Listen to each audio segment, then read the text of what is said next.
PUBG Mobile for free.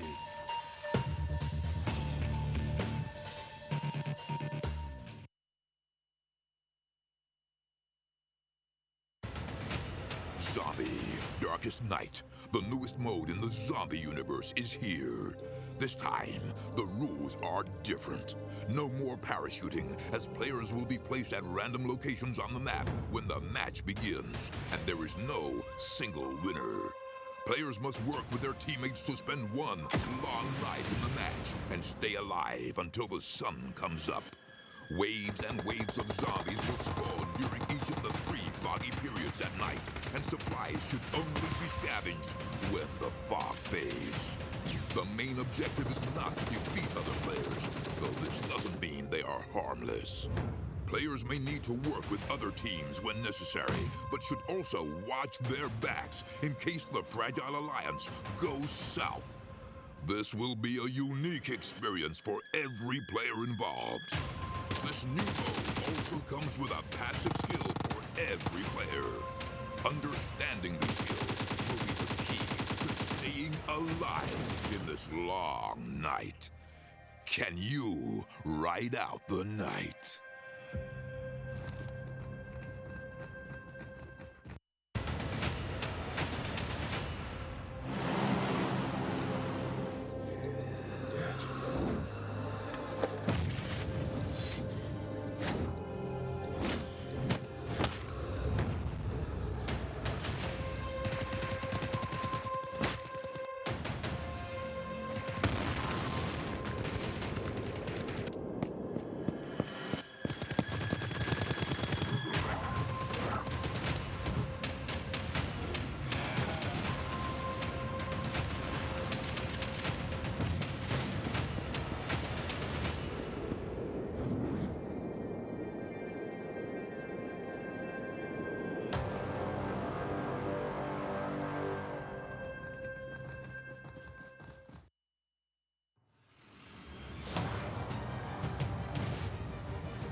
play PUBG Mobile for free.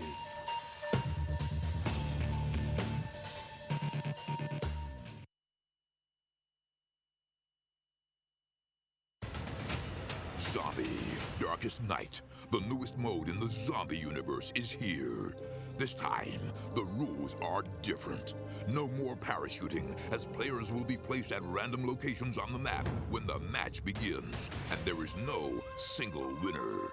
Players must work with their teammates to spend one long night in the match and stay alive until the sun comes up. Waves and waves of zombies will spawn during each of the 3 foggy periods at night, and supplies should only be scavenged when the fog fades. The main objective is not to defeat other players, though this doesn't mean they are harmless. Players may need to work with other teams when necessary, but should also watch their backs in case the Fragile Alliance goes south. This will be a unique experience for every player involved. This new mode also comes with a passive skill for every player. Understanding these skills will be the key to staying alive in this long night. Can you ride out the night?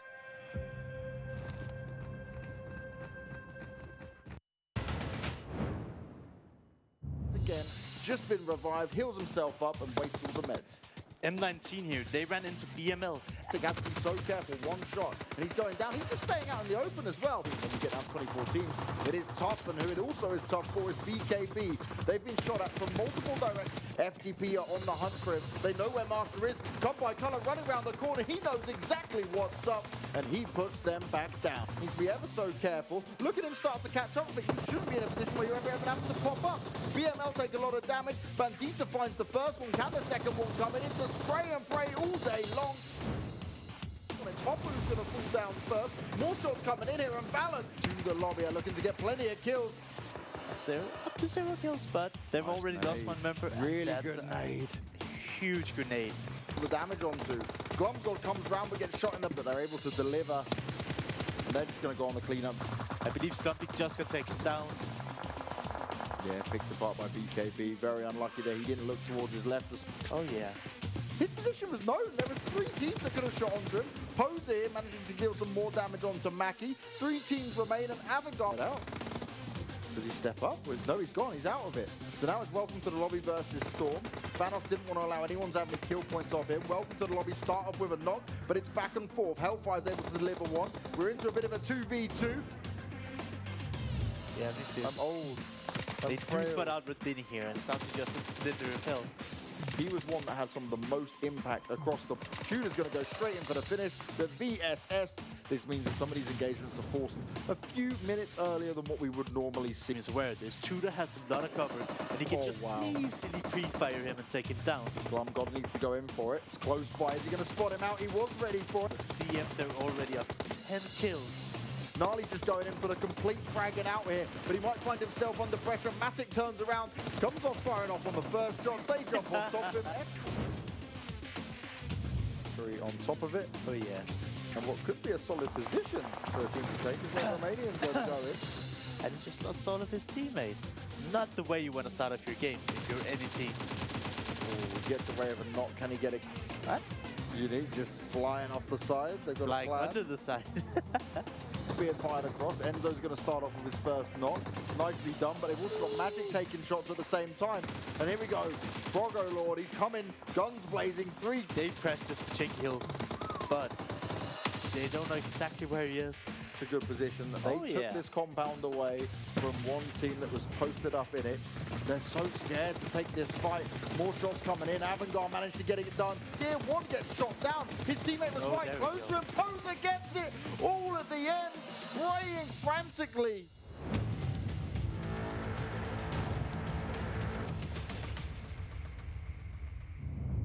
You've just seen some of the highlights from yesterday, and we just got to relive them. Yesterday was our opening day for the semi-finals here for the PUBG Mobile Club Open 2019 within the European region, and honestly, it was the best day we have had so far. As always, I am James Banks, and I've got Matthias Larsson joining me to bring you all the action across today. And first of all, we get to see some Miramar, which is always nice. You're a big fan of that. We did so long. We saw it in the opening week, and then ever since then, I've been like, where's Miramar? It's like, come back, please. We'd like a bit of Miramar every now and again. But now we get to see Group A go up against Group C, which means Group A play back-to-back games in terms of days coming into it. Group B get to sit back, have a little bit more time to review, but also probably watch the games today and say, wait a second, what are some of these teams up to? If you're not playing, you should definitely be watching. You lose out on a lot of knowledge, just how teams rotate, where they land, and so forth. And here we can see the groups. Why is there Group D up? Yeah, this is the wrong graphic, so we're just going to ignore this one. Yeah, that's definitely not the right one, so we can ignore this one. But if you want to know who's in Group C, I have it up on my monitor here. Yep. We have EpicGang, we have B13 Golden Boyz, we have Ace, we have Rosq, we have Rosq, OBS, also known as Obstruction, Ultra Team, and OMGG. OMGG, and that's the team as well, right? That they made it through, but there was multiple things we pointed out about them where it was like, come on, guys, come on. And this is the thing. This has been stacked. These games are going to be the best we've seen, right? Yesterday was amazing to watch, and we really enjoyed not just the action, but actually seeing the dynamic of teams and how they were changing, how certain teams were rotating in a different way as well. But what was very clear was the teams that were at the top last time have done it again, other than White Pulse. Now, when we come to Group C, they're going to be having a look around and say, well, actually, we've got information we can see already from what Group A have done, and we can apply it to today. So I'm really expecting Group C to have a very dominant performance here. And if they don't, that means they've made a grave error.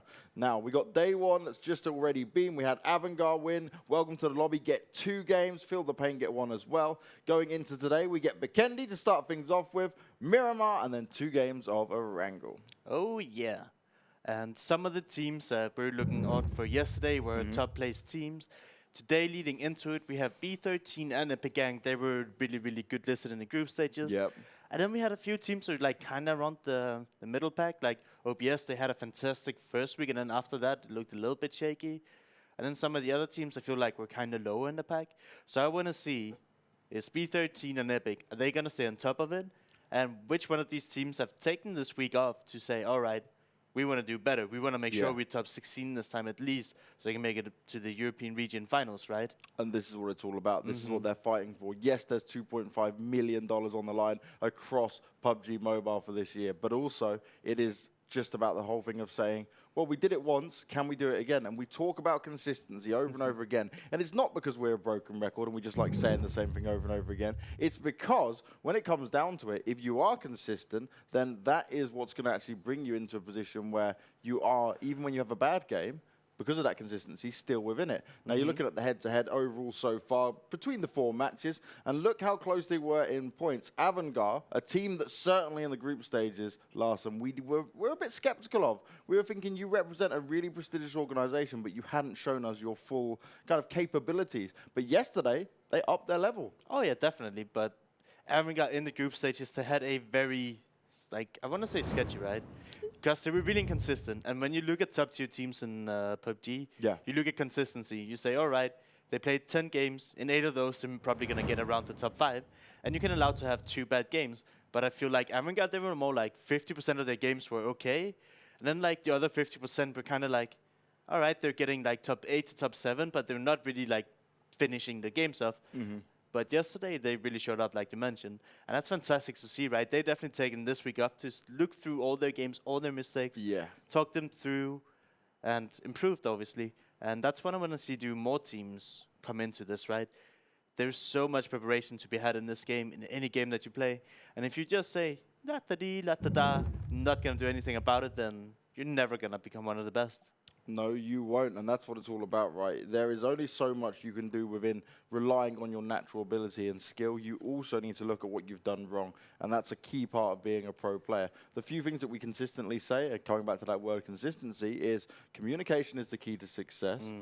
Being able to review what you've done and learn from it and actually adapt, that's so key as well. And also keeping a strong mental game. If things are looking rough, but you need to bounce back, for example, White Pulse at the moment, when they come to play, it's going to be, okay, what can we do to change up what happened yesterday? Yeah, you need to be able to reset, get in a new mindset, and then, you know, not have a negative attitude after having a few bad games. You need to be able to overcome it, right? And say, all right, we had a few bad games, that's all right. We know we absolutely stumped the group stages, we can do the same again. We just gotta find our own kind of flow, right?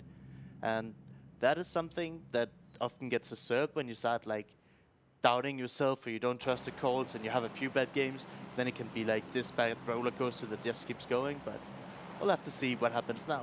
We're on to Vikendi, a very southwestern plane. Not very great for a lot of these teams, I can imagine. And also, we've had some of the craziest circles from Vikendi, right? It's always delivered these insane games where we say, wait a second, what's actually going wrong here? So maybe we'll get a bit in kind of the middle, potentially. I don't know, hopefully. We'll have to wait and see. But, oh no, we're going all the way over. This is a new circle. I don't think we had one on the far west side, have we? No, we haven't. We've had a super south. Yeah, we've had a super south one. We've had the center one. We've had a far north one, I believe. But I never think we've had a northwestern one like this, which actually, for the moment, could be interesting because we've had some that have gone Dino Parkour around that area, but we've not had it go up towards this kind of position at the moment. I'm just looking at around the center of this zone, and I see so many compounds. And I keep saying this whenever we play Vikendi. Compounds, compounds, because the terrain is not the best. It's usually like a compound and a big open space around it. And looking towards the center, there's just compounds everywhere. So Vikendi is very unique in the terms of you have to breach compounds, you have to be confident in just taking your vehicle, smashing it in, and then hopefully winning the fight. On Miramar, Erangel, you usually always have terrain to play, and like your go-to strategy is not just crashing compounds, but Vikendi gives you that, so we'll see how that plans out later. Here we see Rosq, we see Storm. Storm had a pretty alright day yesterday. I think they had 2 pretty good finishes. They weren't at the top, but nonetheless they can be happy with what they did. Unique, they were at the top of our group stages. They had a bit of a shaky day yesterday. I think they, what place are they, like 7, 8, 9? Yeah, they're 7 for the moment. DMStorm's actually 5th. Ooh. But yeah, Unique, they were trying really hard, but they had the consistency. They just didn't manage to close out any games, and that's why they're currently right in the top 8. And when you're in that top 8 spot, I'll tell you right now, James, you're looking at the scores. How many points does Unique have in 7th spot? Unique at the moment has 55. And how much does the 3rd place have? 89. So they're 1 win away from getting top 3, right? Exactly. It's only Welcome to the Lobby that really went huge. Obviously, they had 2 wins anyway, but they had 119 points, with the closest being Avangar on 98 points.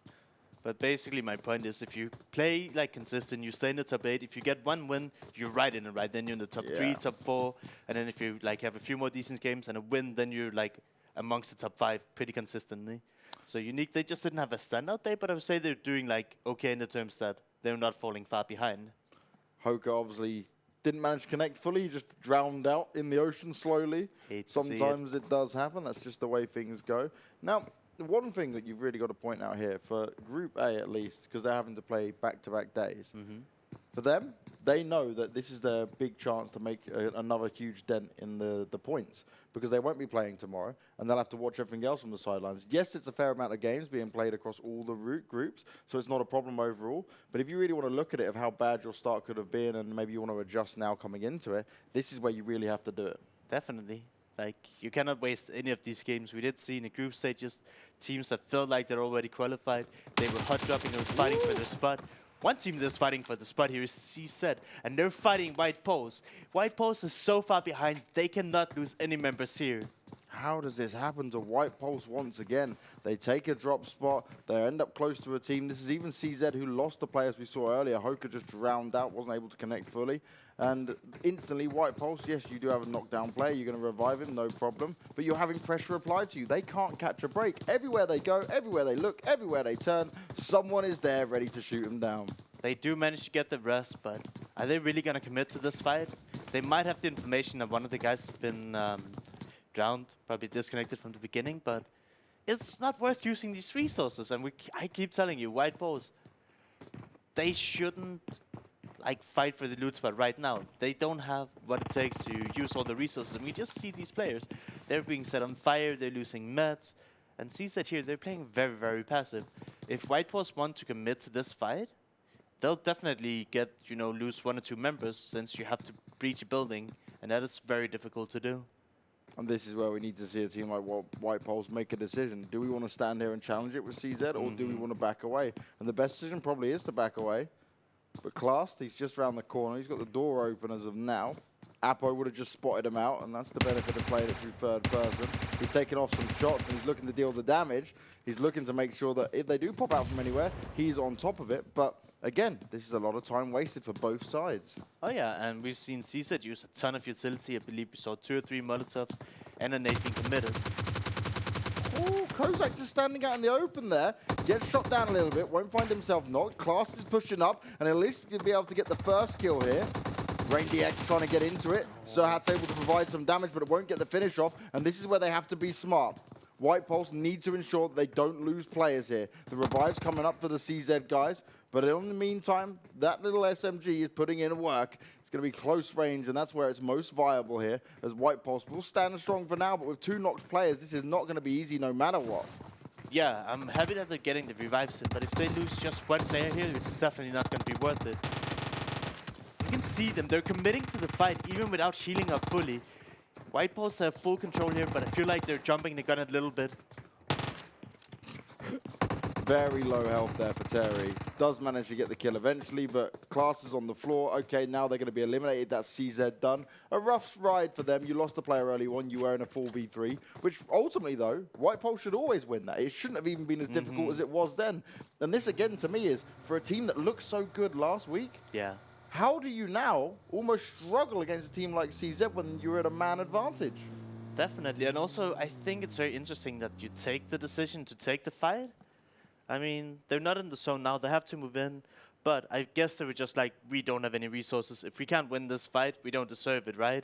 Yeah. So maybe it's like a personal thing to them, but I'm happy they made it out with all 4 people alive. If I wanted to say, if they lost just 1 member, it would not be worth it. Because that just limits your way to play out the rest of the game. You have it in the back of your head. Yeah. I mentioned briefly at the beginning is on Vikendi, it's so crucial that you can crash these compounds later on into the game. And if you lose 1 or 2 members, that gets infinite times amounts harder to do and come out ahead of it. Now, let's be honest here, right, as well. Maka! Is on your screen straight away. We do miss our Makar moments in there. That even caught me by surprise last, and I'm impressed. I'm ready. Now, what I was going to say, you were talking about some teams taking fights and maybe not wanting to back away. Pride is a hell of a drug, but sometimes that drug can slap you in the face. Anyone who's a Dragon Ball Z fan, you watch Vegeta, he has Saiyan Pride, he ends up getting his ass kicked a lot of the time, and that's all because he sits there and he's like, I will not back away, I will not give up. Sometimes it's give up, come back, fight again, and you might have a better result. Too bad this isn't an anime. Right? These I'm guys here, they're life. competing for $2.5 million.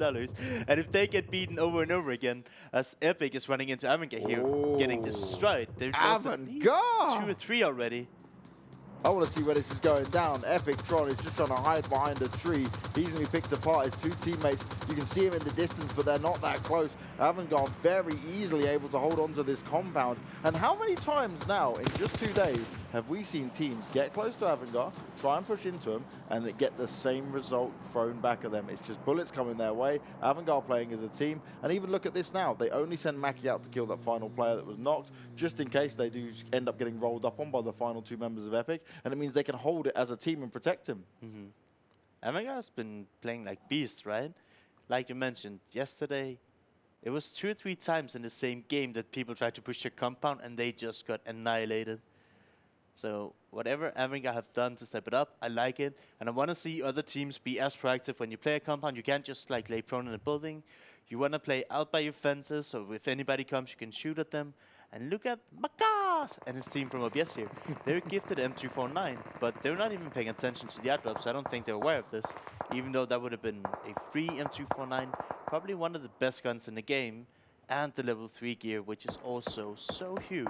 You might not think about it, but if you can survive 2-3 extra bullets, that can literally win or lose your game sometimes. Now, this is what's crazy. OMGG sticks here. He's stuck between 2 burning cars. Avangar are the ones that are shooting onto him. And this is, again, Avangar. Anyone that comes near him, it's like, yep, don't worry. We've got this. We're holding strong. Yeah, I want to use the word proactive, right? And I feel like that's the best way to play PUBG. Whereas you see some of these guys are just laying prone behind their buildings. Avangar, they're out, they're fighting anyone that comes near them. And they're not, you know, just hiding in the building, hoping for the best. Styx gets found long range all the way here from Avangar.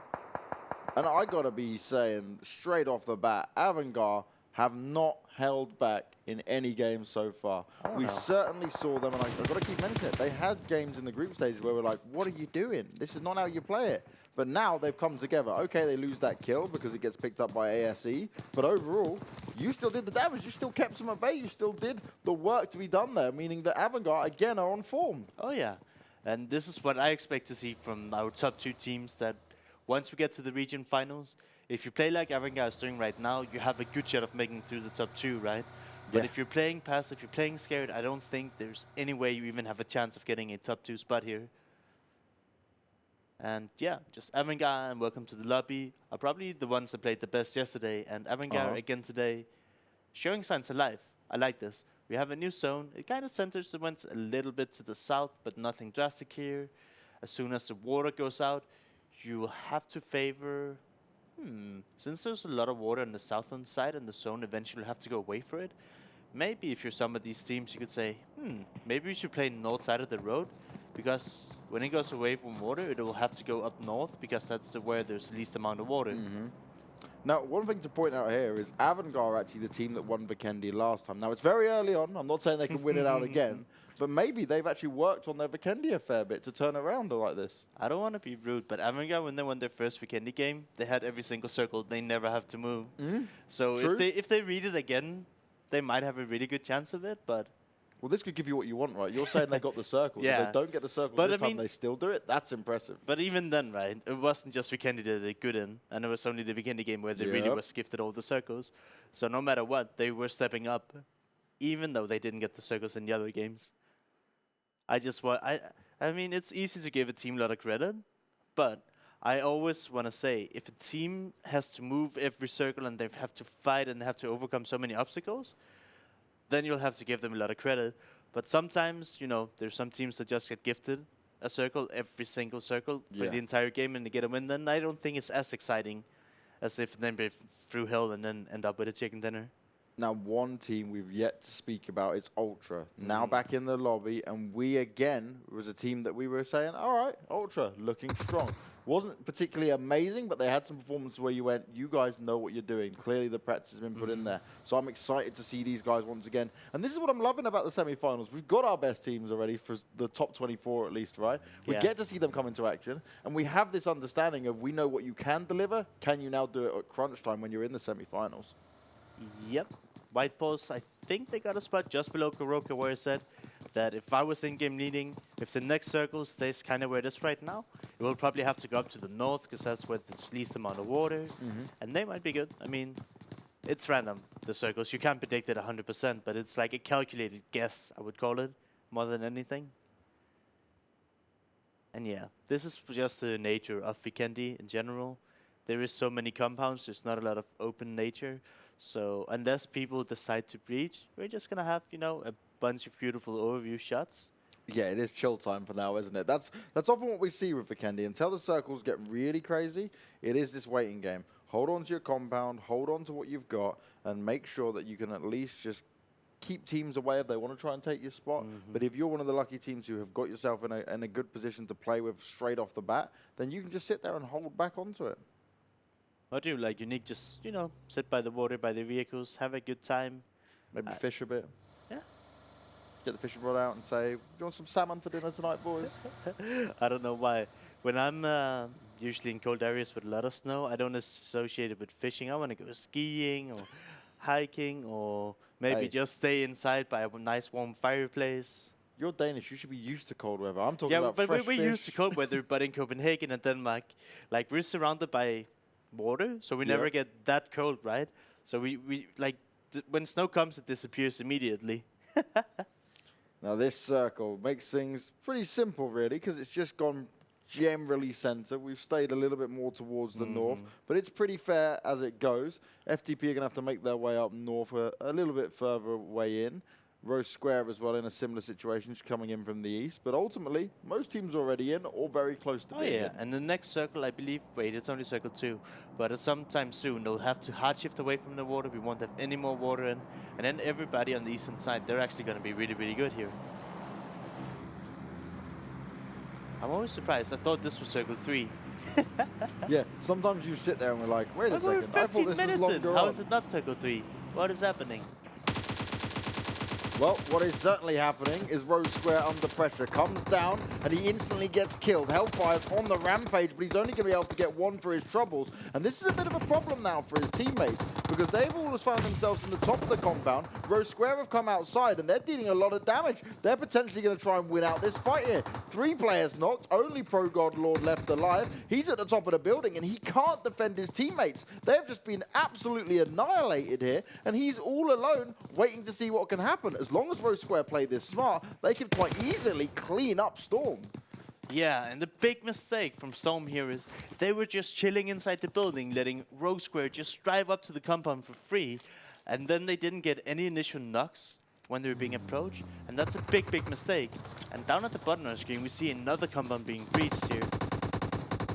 Compound fights are key when it comes to Vikendi. It's Ultra going up against OBS, and Macaw is instantly killed off here. Not what they want to see, especially when not what we want to see when we don't actually understand the point of saying his beautiful name over and over again. But the exact same thing happened here, right? OBS, they're just sitting inside buildings, all spread apart, and as soon as somebody hits their compound, they just get run over, right? Because it's a 4v1. We need people to play more aggressive, maybe even closer to each other, and be able to respond to these teams when they crash the compound. Neither Storm or OBS were ready for these crashes, right? They were just playing it too passive, in my opinion.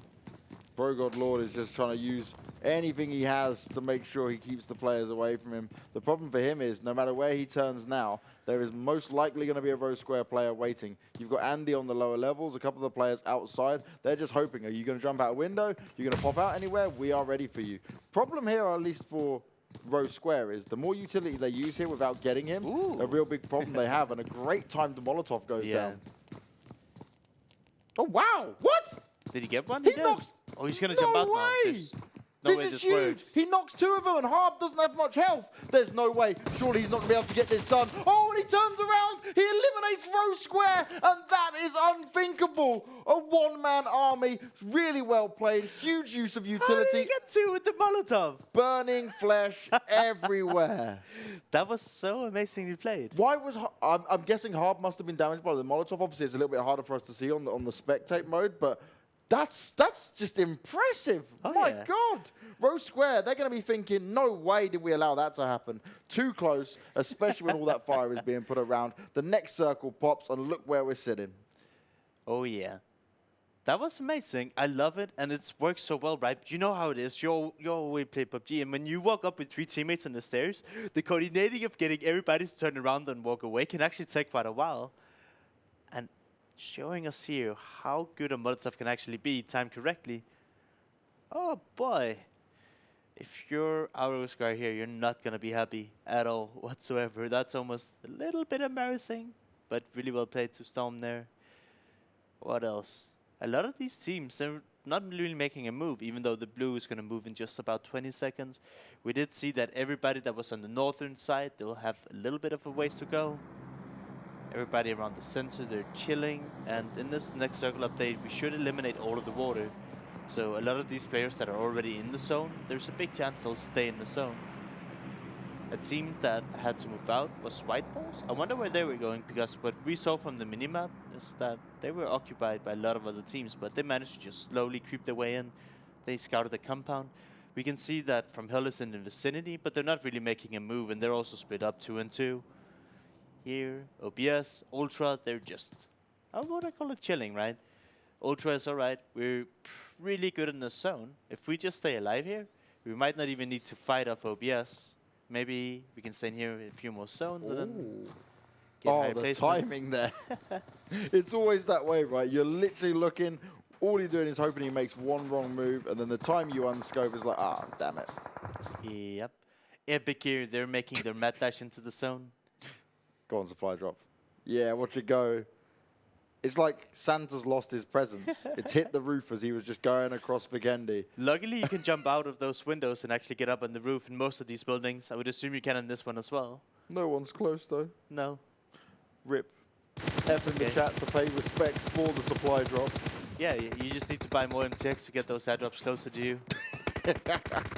Avangar, though, once again, as soon as we see him, they're back fighting away, taking plenty of shots out at teams. They did actually saw Pro God Lord actually go off on his own. Now, he's the only Storm player alive. He did a very good job on his own, but it's going to be quite interesting, at least for him, to see how far he can get, because, yes, you've got a vehicle. He needs to just try and stay prone and hidden as much as possible. Blah, blah. Straight center zone, pretty much to the eastern side. All the water gets eliminated. And if you look at this zone, just look at it. There's a ton of compounds and then barely any good open space to play. Nice shots there, very keenly hit, but now Wenzy may have overstretched himself just a little bit, has to fall back. He's got his teammate there with him, but it's not just ASE that are there. There's a couple of other teams nearby, and that's where you have to be careful. I believe Team 7 is Avangar, and that's not a team you want to make Definitely angry. not. There As you can see, Gonzo takes out biggies. It doesn't matter where you are. Avangar seem to be involved in the majority of fights once again. They're loving life. Oh yeah, and Epic, they're not even in the zone here, so they'll have to figure something out. I love what Unique is doing here. They're just trying to find somewhere they can park the vehicles. I don't think they're going to crash a compound. They have 3 or 4 vehicles to work with, so they can stay safe, playing the terrain for now. Surprisingly enough, alright, my knowledge is not huge in this map, but they found a place outside where there's no cover or no compounds that have line of sight of them. And when you have these vehicles, you can actually play in a lot of areas. But only with those vehicles. Now, White Pulse have to be careful here. They seem aware that BKB are close by. The Molotov goes over, but Ductor is going to keep himself away. Nade's going off as well. But there's another fight happening at the same time. It's B13 who are being ripped apart by FTP. And FTP, again, they showed us yesterday that they are going to take these fights as a team, and they're going to play very close together. They seem to be sticking with a similar style once again here on Vikendi. But this next fight, this could be interesting. Whenever this pops off, White Pulse cannot afford to lose it. We spoke about how many points they need. They're going up against the BuzzKillBros, and, well, on top of having an awesome name, they're also some pretty tasty players when it comes to playing PUBG Mobile. Can they fend off White Pulse, who has been pretty lackluster so far? Good question here. You can also argue, is it worth to commit to this fight yet? Because the new circle comes in soon. We know that White Pulse, they have vehicles, right? They could maybe just take these vehicles, and instead of, like, you know, just taking the fight head on, they could move ahead of BKB in the zone here and maybe hold them back. But it looks like White Pulse, they're committed to at least take over 50% of the compound, have a little bit more space to create with, and I hope they don't commit too hard to this. And they maybe even disengage if the circle is to go really far away from them. And this is the thing I'm worried about when it comes to what some of the decision-making is going to be on these teams now. And as the circle gets a lot smaller, and it does pretty much center up, it's only ASE, Ultra, OBS, and the OMGG player all within it. It means a lot of rotation is going to have to happen, and Avangar are going to have to start to move around a little bit here. Now, FTP versus B13, they lost Ram early on, but now they're being picked apart from the distance. B13 have found them and said, you know what, we can get some revenge against you guys. Oh yeah, that must feel good, right? You lose one of your teammates and then you just see FTP coming out in the blue, struggling to make it in. And I'm really excited to see how White Pulse decides to do this, right? Do they commit to the fight? Or do they decide, hey, we have 3 cars here, they're safe, we can just go into the zone? Doctor gets third party by Unique though. But Doctor, why was he there? Wasn't he in the compound and now he was like across the map?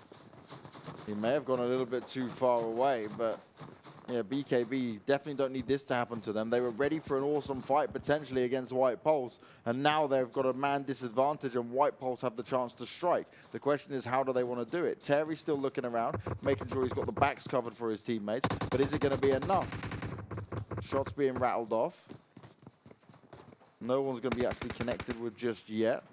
You can see White Pulse, they're being a little bit more cautious and almost scared. But they're going one by one. Look at this. Frost is alone. He can't get traded here. Oh, that's not what you want to see. Class manages to get one, but instantly Frost goes down, and he's just going to be finished off straight away. Class needs to land these shots. He manages to miss the first couple. Joey's down on the floor. It's not looking good. But White Pulse do have a bit of an advantage to play with here. Class needs to deliver. This is a pro on multiple games, on multiple levels. Can he pull it off when his team really need him to do it? They cannot afford to lose any more players here. Him and Kozak need to work together.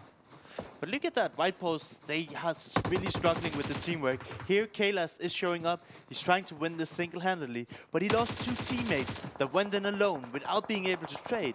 And we keep mentioning this, you need the teamwork to pull it through. Well, teamwork is what makes the dream work, but the dream could be over if they're not careful, because the blue is coming to get them as well. As OBS is having a battle with B13.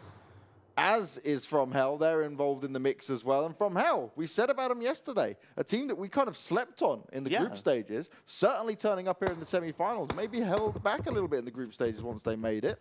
So this was the compound that OBS went in. Both B13 and FromHell crashed it, took out 2 OBS members, and now they're sharing it.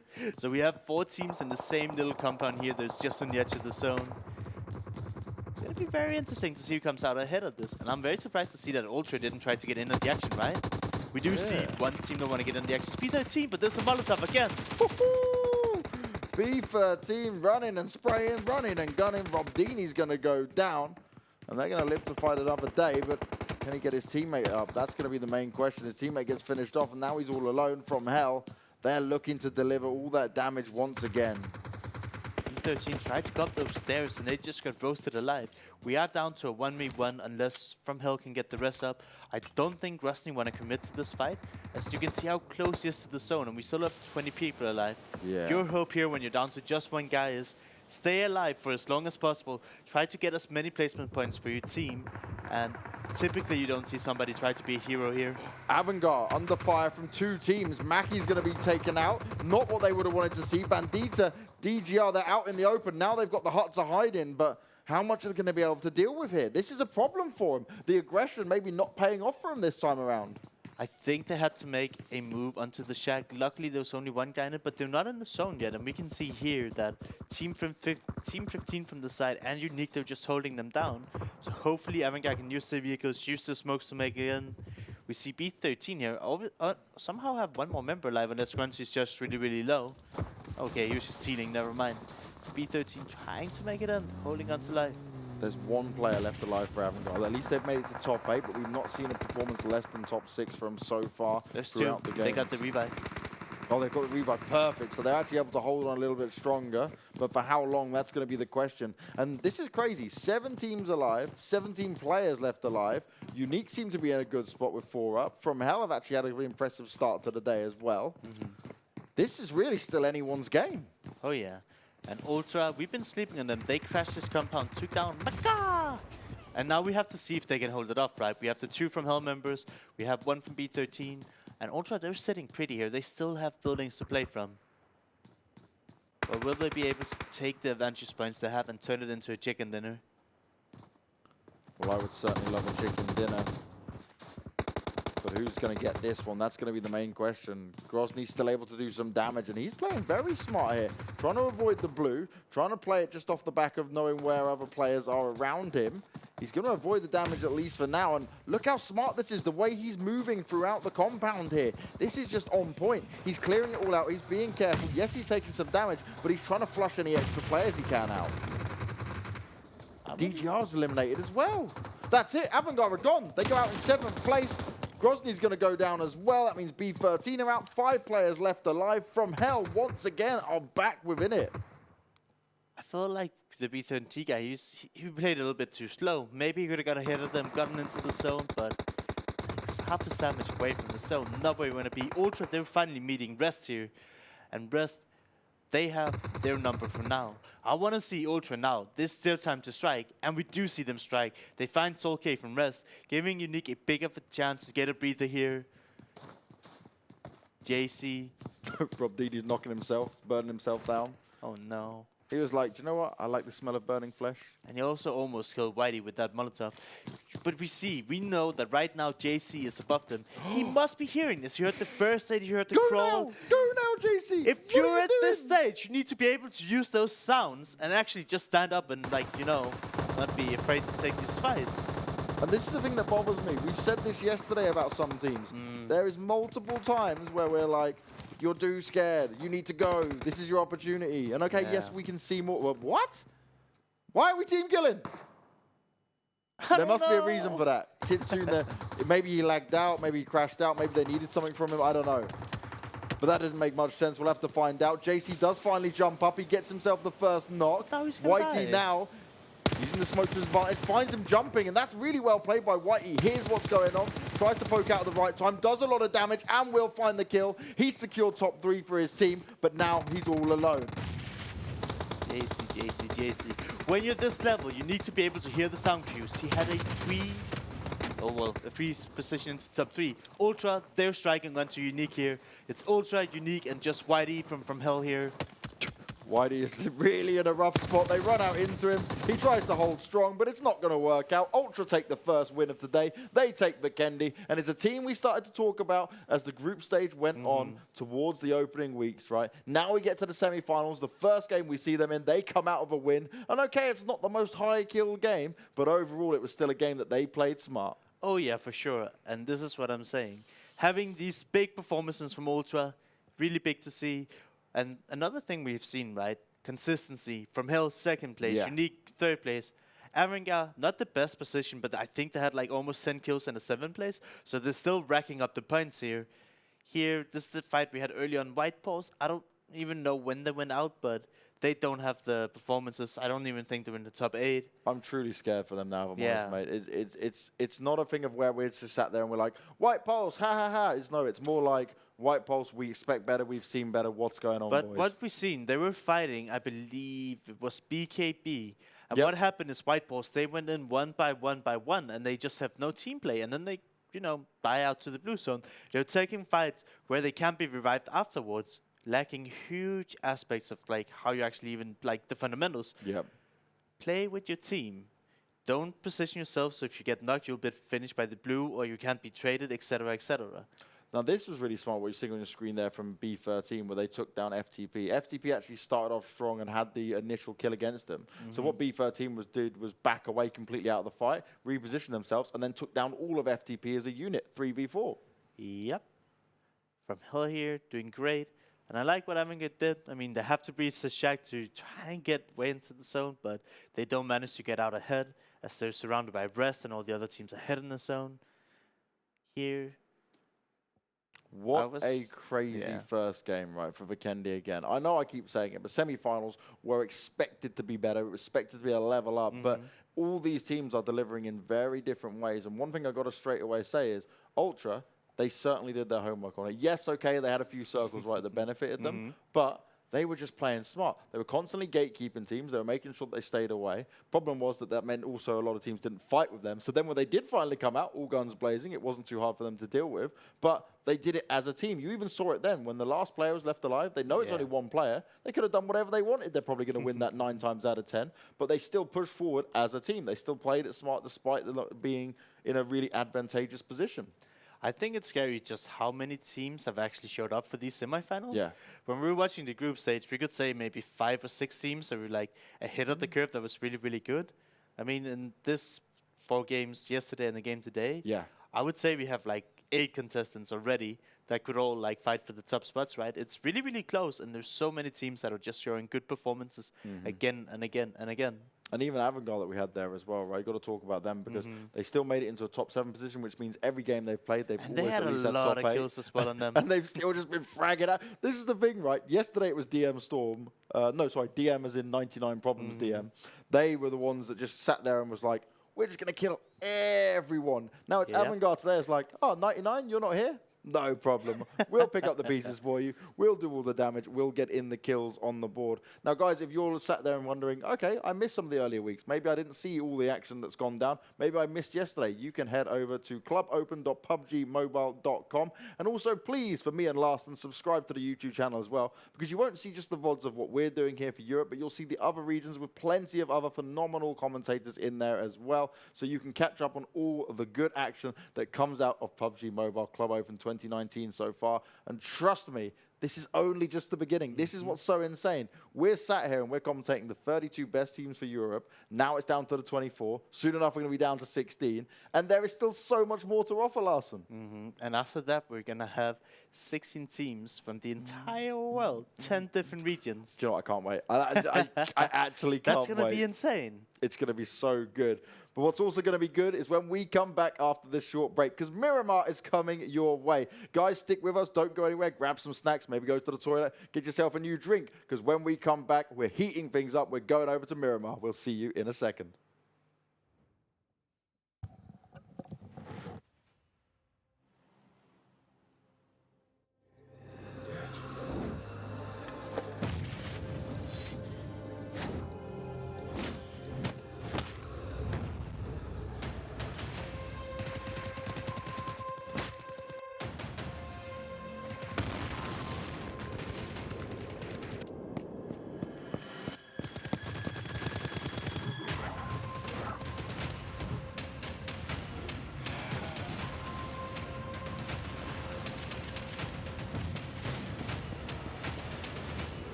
Play PUBG Mobile for free.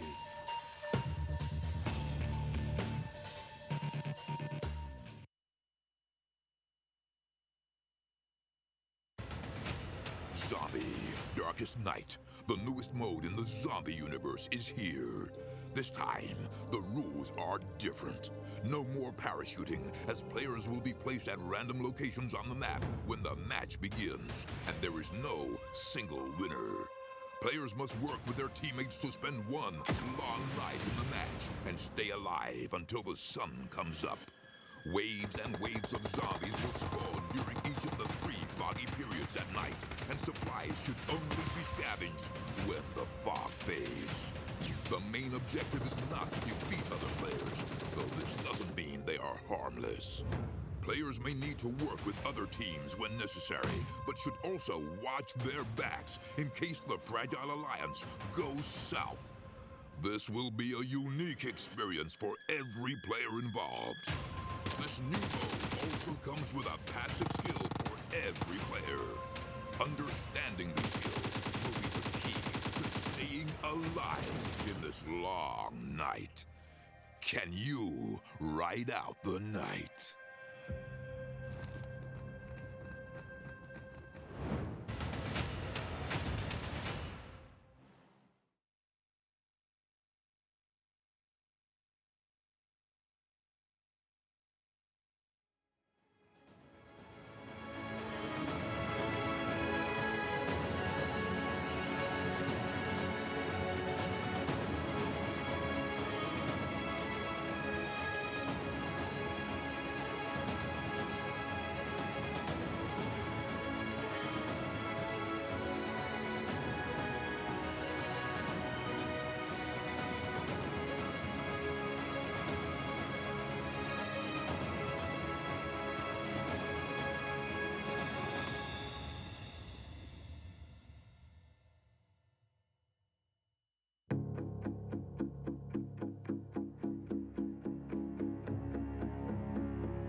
The snow has melted, the sun has risen, and it is time for us to see what these teams can do on Miramar. It's our second game of the second day of the semi-finals, and it's time to watch all the action unfold once again. Now, Ultra may have taken the first win there. We see the scoreboards will be updated, and if you want to get more information, you can head over to clubopen.pubgmobile.com as always.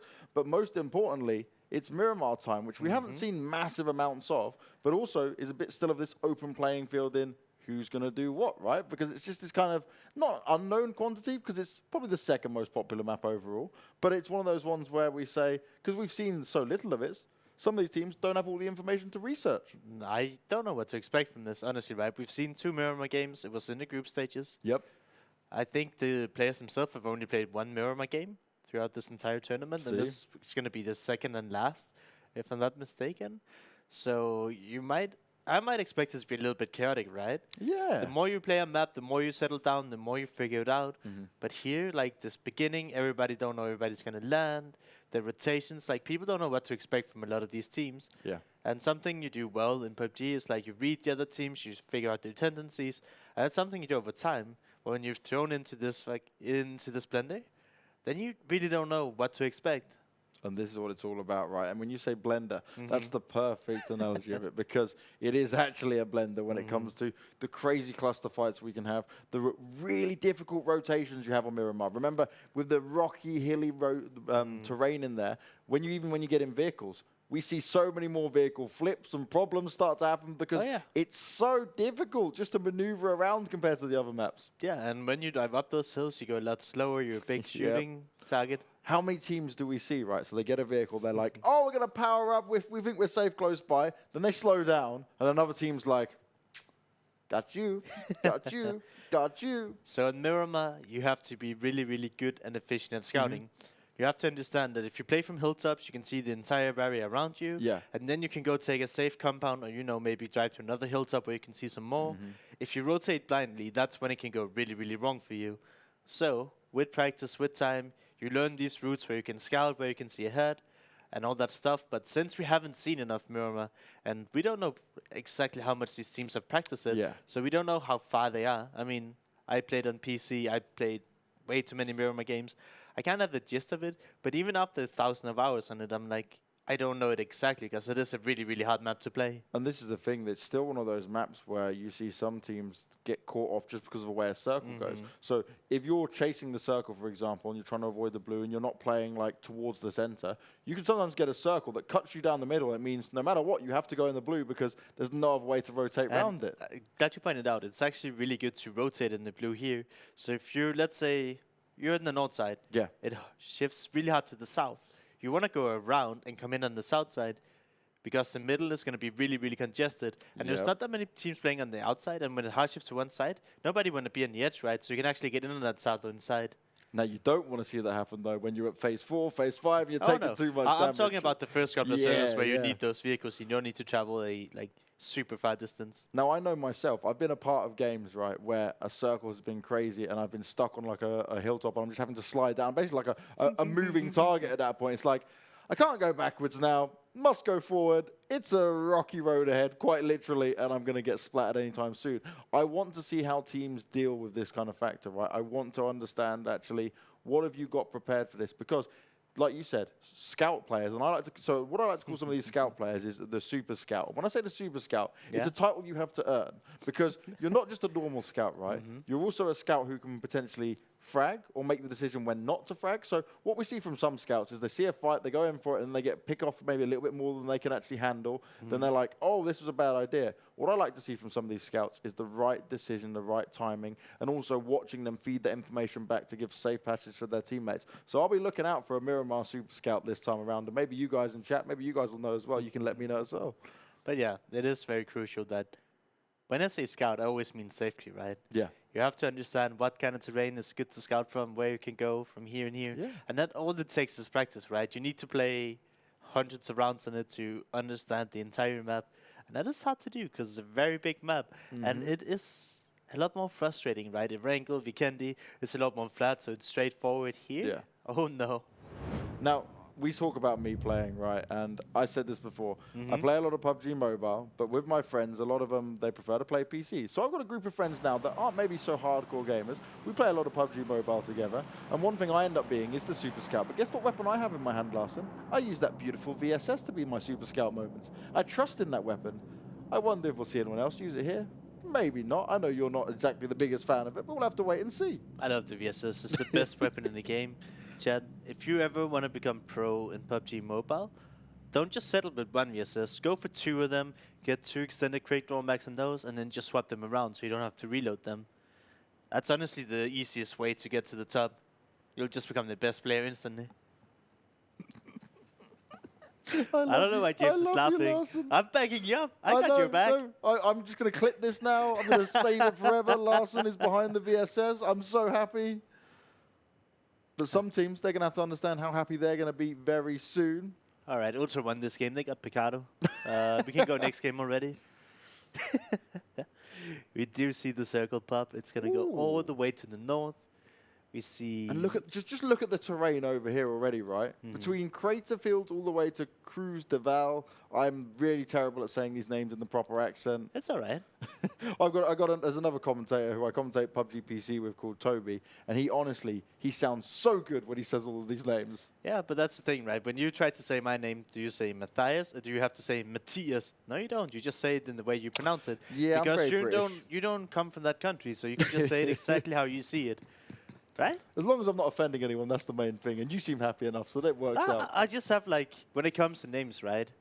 You can say them so many ways, and you don't have to do it with the exact accent that it is originally from. Now, in terms of how this is looking already, Avangar has got a couple of teams quite close to them this time around. So, yes, they've been aggressive. Yes, they've been hungry. But I want to see how they approach this now because they've often had a lot of space at the beginning where teams haven't been that close to them. So, this is a different dynamic already. The thing with Los Leones is it's actually so big that you can have 2, 3 teams there even and loot safely and not fight. But it depends, right? It did look like Avangar were kind of boxed into a small corner and they didn't have much space. I don't even see them anymore because they were close to Epic before. But typically, if you have a lot of practice with different teams in Los Leones, you can literally have 3 different teams get all the loot that they need and they don't even need to fight each other to get out. Here we see FeelThePain. They're looting El Asaha. Pretty chill city up in the northeast. They're not in the center zone yet, but it's really clear where they are in James. Look at that. VSS coming into action already, taking down Solkay, and he's not going to be finished off just yet. Get the fists out. Punch him up. They're teammates. Ah, damn it. I looked at that completely wrong. He did get taken down by, I believe, Moloko here. Who had a VSS? Moloko, VSS, long range. Sure, the reason I got so confused then as well, because I saw the bullets fire off and I went, wait a second, is that close range? But no, it's the long range distance. VSS. No. VSS. Moloko, right, he's split away at the moment. That if he got picked off from afar, it's very unlikely that he's going to get rezzed. Oh yeah, definitely. It's a terrible play for Moloko to be here alone. It would be alright if he had just one more teammate at least. But trying to challenge that alone, if he gets knocked, he's a safe rest. But since his teammates are so far away, he's going to end up getting taken down. And you never want to play like that. And that's what I keep saying. Play together with your team. White pose. Don't think you're 4 superstars. It doesn't matter. If you can't rest each other because you're playing solo, that's no good. Another thing that's not fantastic is Styx here is somehow knocked. It doesn't look like there's any danger nearby. So, did he just fall down the mountainside? I don't know, but... Potentially. They're going to have to waste some bandages now, and the next time he gets knocked, he's going to bleed even faster, so that's no good. And we also saw that they only had 3 members on their team, so not looking hot for OMGG. Here, we're in El Paso, probably the city that has some of the best loot, in my opinion.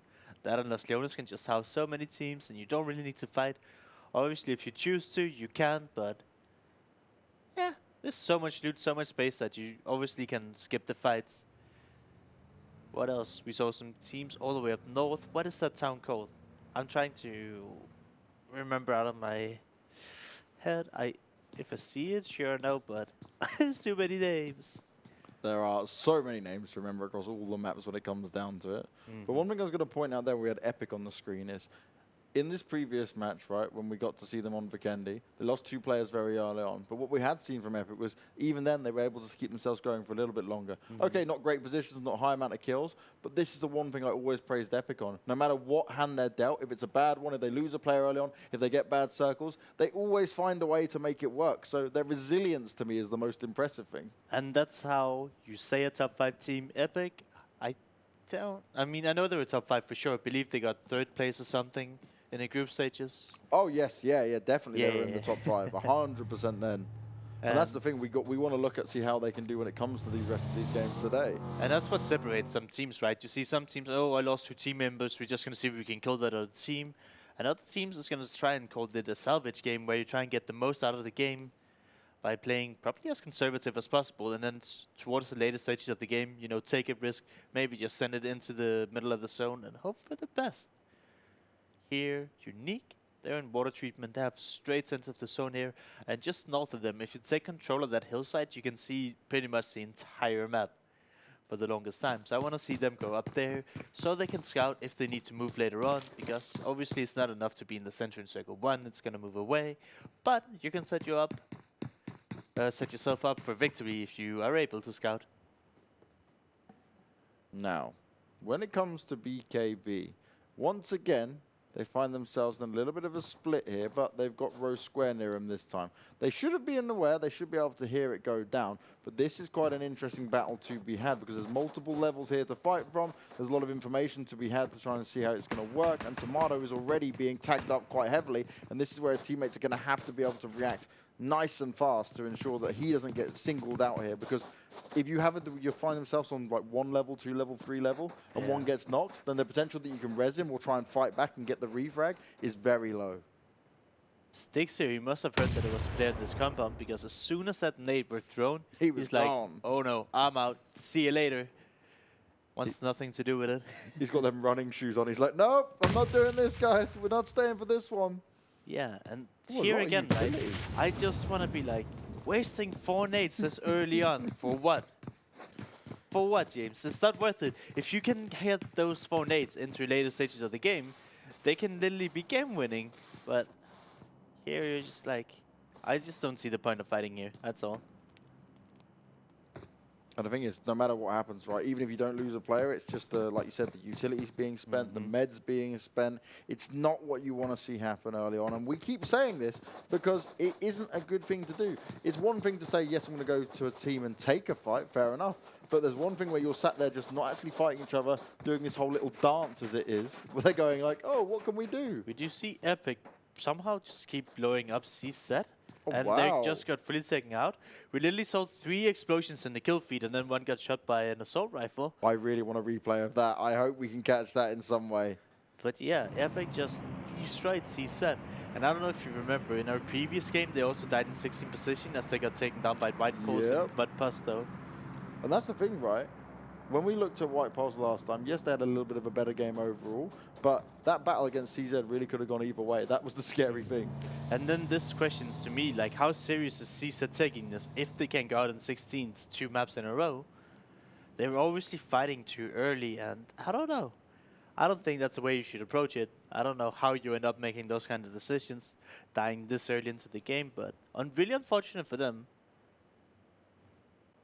Now Rest, a team that we have seen multiple attempts of them actually breaking in to have dominating performances, but they're always one of the ones that kind of get themselves in a spot where, oh, they get close, but they can never make it the full 9 yards, so to speak. They kind of get held back in some way. So in an even more stacked lobby, I want to see what they're able to do here. Can it benefit them? Because we spoke about this a bit yesterday. Some teams actually play better when they're playing against better opposition. It's when they're playing against some of the other players who are a bit more random, a bit crazy, it's hard to predict. That's when actually some teams struggle more. Oh yeah, definitely. Some of these teams that are super experienced, they're maybe used to play against like really top tier players. Let me take a break in this. As Unique are right next to Storm. And we don't know if the Storm player is aware of Yasha being here. Kitsune just takes shots though, so should be knowledge. Will this nade connect? He has to run for it straight away. A lot of damage done. Yasha putting the pressure on. The second nade comes out. Unique with that teamwork, getting it done, and they're looking to get a quick kill early on here. But White Pulse, a team we continue to talk about here, Larson, struggling a little bit now as shots come out towards them. 2 players knocked down, and it's ASE who are looking to apply further pressure. Terry putting down smokes, trying to make sure he's covering up his teammates, but is it going to be enough here? They're caught in the middle of the open in Circle 2. I hate to see it, and as much as I've praised them, we have to just kind of take it back at this point. They keep finding themselves in these really, really awkward situations, and now they're stuck between Team Ace and Team Rest. It's never a position you want to be in. They have 4 members, but one was separated from that compound, and look at that. White Balls are getting picked apart every game. I thought Champion landed those shots because we were on him. I saw the kill feed, I was like, no way! But it was him getting a bit of help out from another team. But no matter what happens, White Pulse, they can't catch a break. Frost seems to be potentially one of the only ones left alive here for him. And Rest, they're going for the long-range shots. Anarchy, I like it. I respect the confidence. You are doing it in the blue, though, buddy. Okay, it's not too much damage now, but just do be careful of that. Do be cautious. Yeah, I feel like I'm just going to end up being that toxic guy since I'm literally wondering what some of these teams are doing still in the blue. Resi landed in Picado, and obviously they had another team there, but they've had so much time to leave Picado. Avangar here grouping us with 4 people. Wait, they were split with 3-1 before. One team member drove through the compound and now he's leaving again. But it seems like Avangar, they're bloodthirsty. They want to take this fight. Pro God Lord, the guy who literally clutched out the last game with a Molotov, doesn't necessarily know how to use nades as he takes away half of his own HP. If Avangar only knew, they'd be striking right now. But Anarchy, he's taken down Frost. That's White Pulse gone out in 15th place, Larson. These guys are having a rough time. The stacked lobby is not working out for them this time around. They can't seem to get things together no matter what. Oh no. It's been a terrible 2 days for them thus far, as I believe they're going to be in dead last place. Oh, my God. That didn't even get close to centering up. That went for a straight northwestern rise, and that's going to be very difficult for a lot of teams to make their way across the map now. OMGG dying to the play zone. Very unfortunate that yeah. We're fine. Rosq Square love and life. Yeah, I wanted to say that they're looking good here. OMGG gets another player knocked, and I believe they're down to just 1 member in sticks now. And they've just been running on foot. Actually, I do see a buggy, but FromHell still looking strong. Managing to take down Balthasar here, moving on foot. They have vehicles close by. They're on the southern side of the zone, and we did see it go all the way to the northwest, so they have to make their way in, but so far so good. Hellfire here. Did we see Avangar clean up most of Storm already, or what happened with that fight? Yeah, we'll have to see.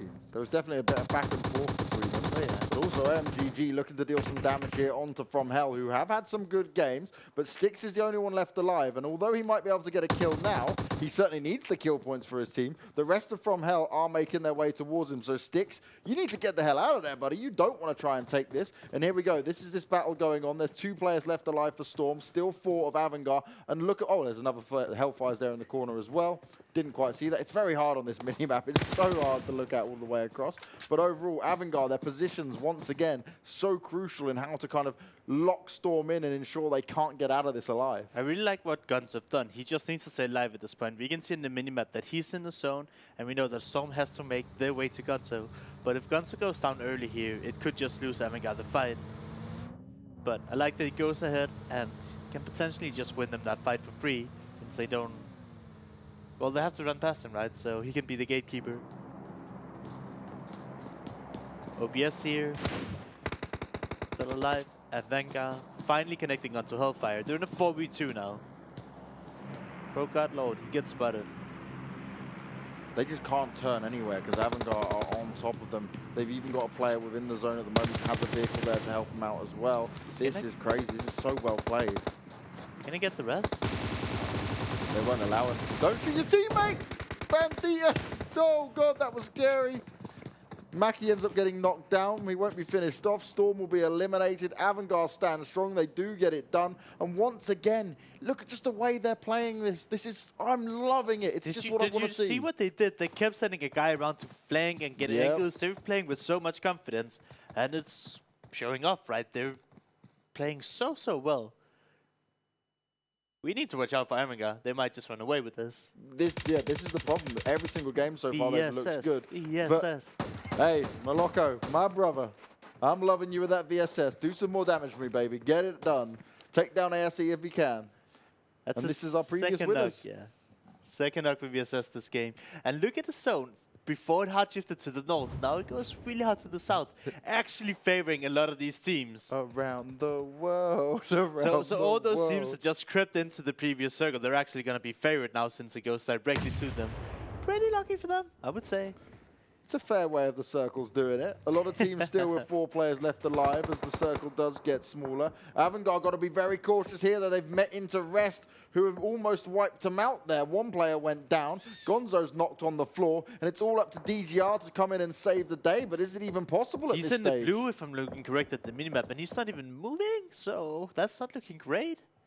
Not sure what he's doing, but that's not the way you want to go down. And I believe that's OMGG completely eliminated. They were just running around on foot, scattered, taking fights here, there, and here and there, and then like they're dead before Circle 5. Dying in the blue. Not the way you want it to go. We praised Avangar so much, they're now stuck with 1 player left alive. They ran into Rest, who had the high ground and just seemed to rip them apart. I really wish we could just see kind of what happens on some of these bit fights we're missing, because honestly, there's so many. Last member from Avangar drives right in behind Epic and gets taken out mid-drive. And I'm just playing music, enjoying life, saying, haha, we're here, we're coming for the first place. Yeah, as I was trying to say, the whole thing with Avangar is that they kind of find themselves in a position now where, yes, you've gone out early, it's not the end of the world, you've got plenty of points within it, but sometimes those games can happen, and that's the interesting point. How do they deal with that going forward? As B13, Fishscale, he's ripping Rest apart, takes 2 members out of the vehicle as they're driving by, and that's the opposite of a drive-by. Instead, that's being driven by when you're trying to do a drive-by. When you're this player, you just love it when the 3 kills are being handed over to you. And really good spray control from this guy. You didn't see him just panic, hold down mouse 1. He was like, all right, brr, one dead, brr, one dead, brr, one dead. Really good control of the recall, and that Rest fully out of this. Rest goes down, and this is where Miramar becomes a bit crazy. Maybe the lack of it being played in the actual competitive matches here for the Club Open has kind of been a reason why this is starting to go down, as Rosq now shooting onto FDP. Mutto's instantly finished off. His teammate goes out with a bang, and Rosq got a nice spot here right on the edge, and they've been able to gatekeep a team straight off the bat. That's just lack of scouting, right? Not paying enough respect or attention. You should be able to know there's somebody in that compound, and you never want to dive right by compound, especially in this low minivan. How many teams are fighting in the open, though? Like, okay, there's limited compounds, I get it, but I mean, there is not much cover. People already, at this point, on phase 4, are struggling to find places to hide. Oh yeah, but that's a beautiful thing about Miramar, is you can play this open terrain so much more than the compounds. Like, if you look at these buildings, they're not great. You can't cover 360 degrees like you can on a lot of other maps, so you're actually favored to play in the open. I'm just wondering what's happening with this bike. It's not looking great for Spear here. Now B13, we saw Fishscale be able to close out Epic from afar. They are right on the edge of the circle, though, so when the next one pops, they may have to move. They've got to wait and see, but they've got a very good compound to fight from as of now. Epic, only 1 player left alive. It's Wenzy, and he's going to be on the struggle boat because all of his teammates have hit the deck. They're on the floor, and he might struggle to even pick them up. As Unique, I like what they're doing here. You've got a couple of cars to play with. Means you can use them as coverage and try and hide out on it. And we see a bike for the first time in a while. It's not so often we get to see that. But Wenzy, he is biking away. He's playing the Evil Knievel. He's the daredevil of our PUBG Mobile world. But he needs to be careful, because 1 bullet or 2, you may be dead. Yeah, I just want to take a moment to talk about this new zone. It went super hard to the south again, so all our teams on the northern side, they're going to have a hard time. I love the spot that BKB is going for. Up in this hill, you can lay down on the road, and as long as people don't push out from the compound, you have a good spot to play in. Wenzy here, he's nowhere near the zone, he still has to make his way in. You see Unique, they do this ever so often, where they have 4 vehicles, or 3, and then just try to get into the zone and then make their own little compound. And it works out thus far, as they haven't been taken out yet.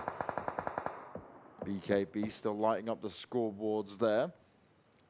Now, they are very close to Unique. They managed to get the knocks done, but can they get the kills? Beautiful nade goes out, and it does a lot of damage to the vehicles, but somehow, some way, Unique still managed to keep most of their players up. Only the originally knocked player still down, but he doesn't even die to it. Oh, no. But that's what I mean. Rotations are coming out so well from Unique. Spotted out Kingsman, but... Such good spray control from Nagi. That's impressive. Yeah. Fortunately, though, FromHell has Kingsman's number and he's get taken down. And we still see more members that needs to cross this big open terrain, and it's not working out great for them. As FromHell, they're raining hell down from above right now. OBS coming into it as well. Trading players at the moment. Rosq pushing up. Look how fast Andy and Mello want to take this fight. They come over the hill. They come down spraying. They will find themselves 2 knocks. They're looking to finish off the last one. It's Makar to see if he can deal the damage, but it's not going to get it done. His team's going to be eliminated, and OBS once again struggling to breach into this kind of top 4 area that they would ideally want to see go out in 8th place. They got 2v4. That was very unimpressive. At the same time, we did see Kitsune. By the way, you sounded so disappointed with that. Very unimpressive. But I wanted to scream, Makar! We do love our Makar. We did see that Kitsune from Unique, he tried to push over to BKB and got killed in rotation. That's why there's a blown up minivan. Now Unique is down to just 3. They do manage to get 2 opening knocks onto BKB here. And if they have a few more smokes, they might be able to make the cross. Unique, they're going for this, but Whitey from Hell here, he's raining down. Nice. And he managed to take down Whitey. Oh, he's got to be careful though, because shots coming back out towards him. Has to drop the first aid kit, and rightly so. He may have done damage from afar, but it's not going to work out this time around.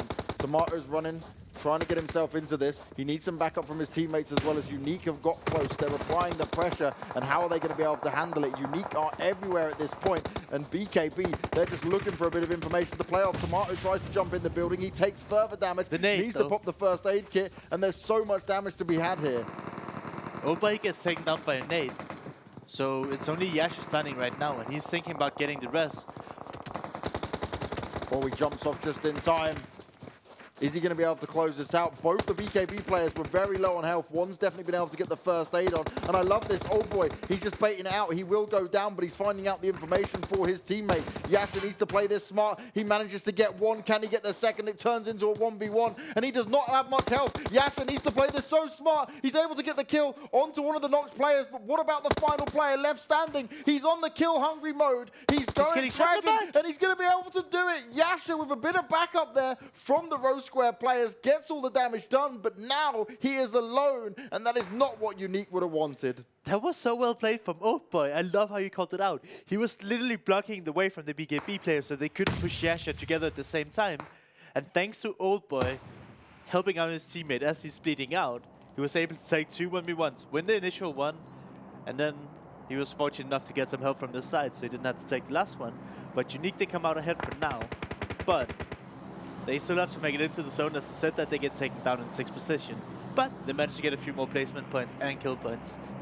Sometimes that's just the way the cookie crumbles, but what an interesting way for that to happen. Ultra still alive as well. FromHell still in it as well. Again, a top 6 finish. 2 games in a row. FromHell, honestly, guys, I can't explain this enough, that in the group stages, they were very, like, They're looking bad. They're looking bad. They were just, like, bottom of the pack, trying to fight in, and had a good game every now and again, as in, like, made to top 8, but nothing overly huge impressive. And now, we've seen them have back-to-back games be very good. Yesterday they had some strong games as well. But Rosq at the moment, this is the team to beat. 8 kills, 4 still alive, and they're doing it as a unit. They're taking fights, and they're also third-partying very well. And they have control of the entire northern side of the zone. So if this doesn't end anywhere near the compound, they can just gatekeep all these people that are in and around the compound. So they might be able to rack off way more than the 8 kills that they have right now, if the circle goes just a little bit in their favor now.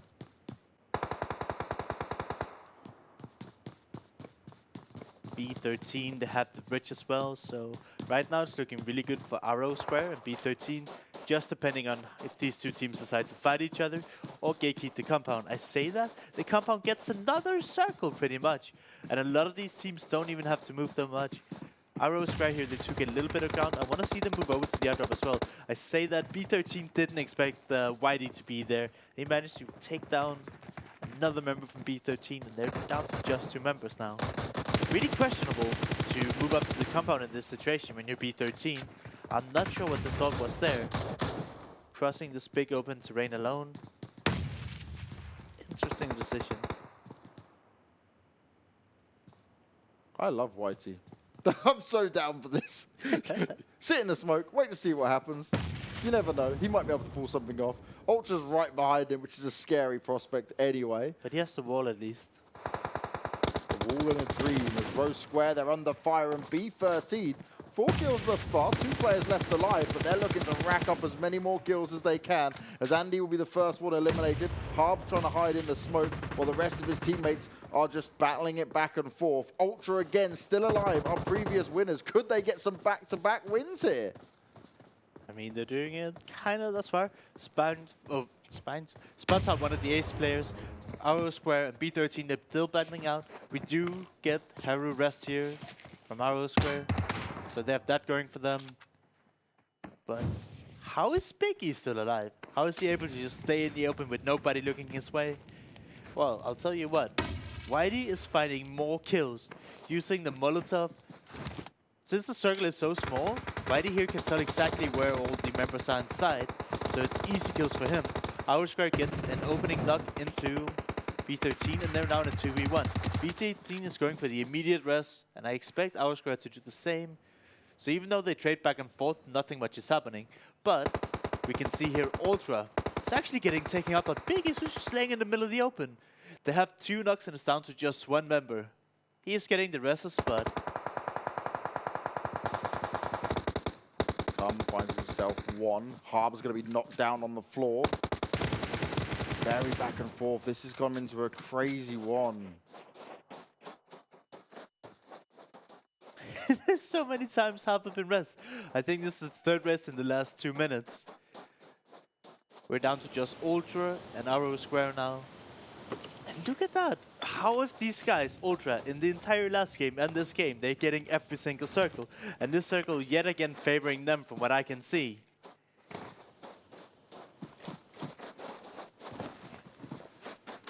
I don't want to take some credit away from Ultra, but they've had extreme circle luck in these 2 games in a row. Throwing out some utility. I like saving the utility till it actually matters, because just throwing a Molotov blindly literally doesn't give you anything, right? So I would call that a bit of a waste. Throwing out these smoke grenades, that's fine, but when the circle gets really, really small, you know where your enemies have to be, and then the Molotov just becomes worth so much more. Stark and Moloko need to be cautious here. They may be outnumbered, but they might have the element of surprise on their hands. And it's all going to come down to this first engagement. Stark doesn't take the shots just yet.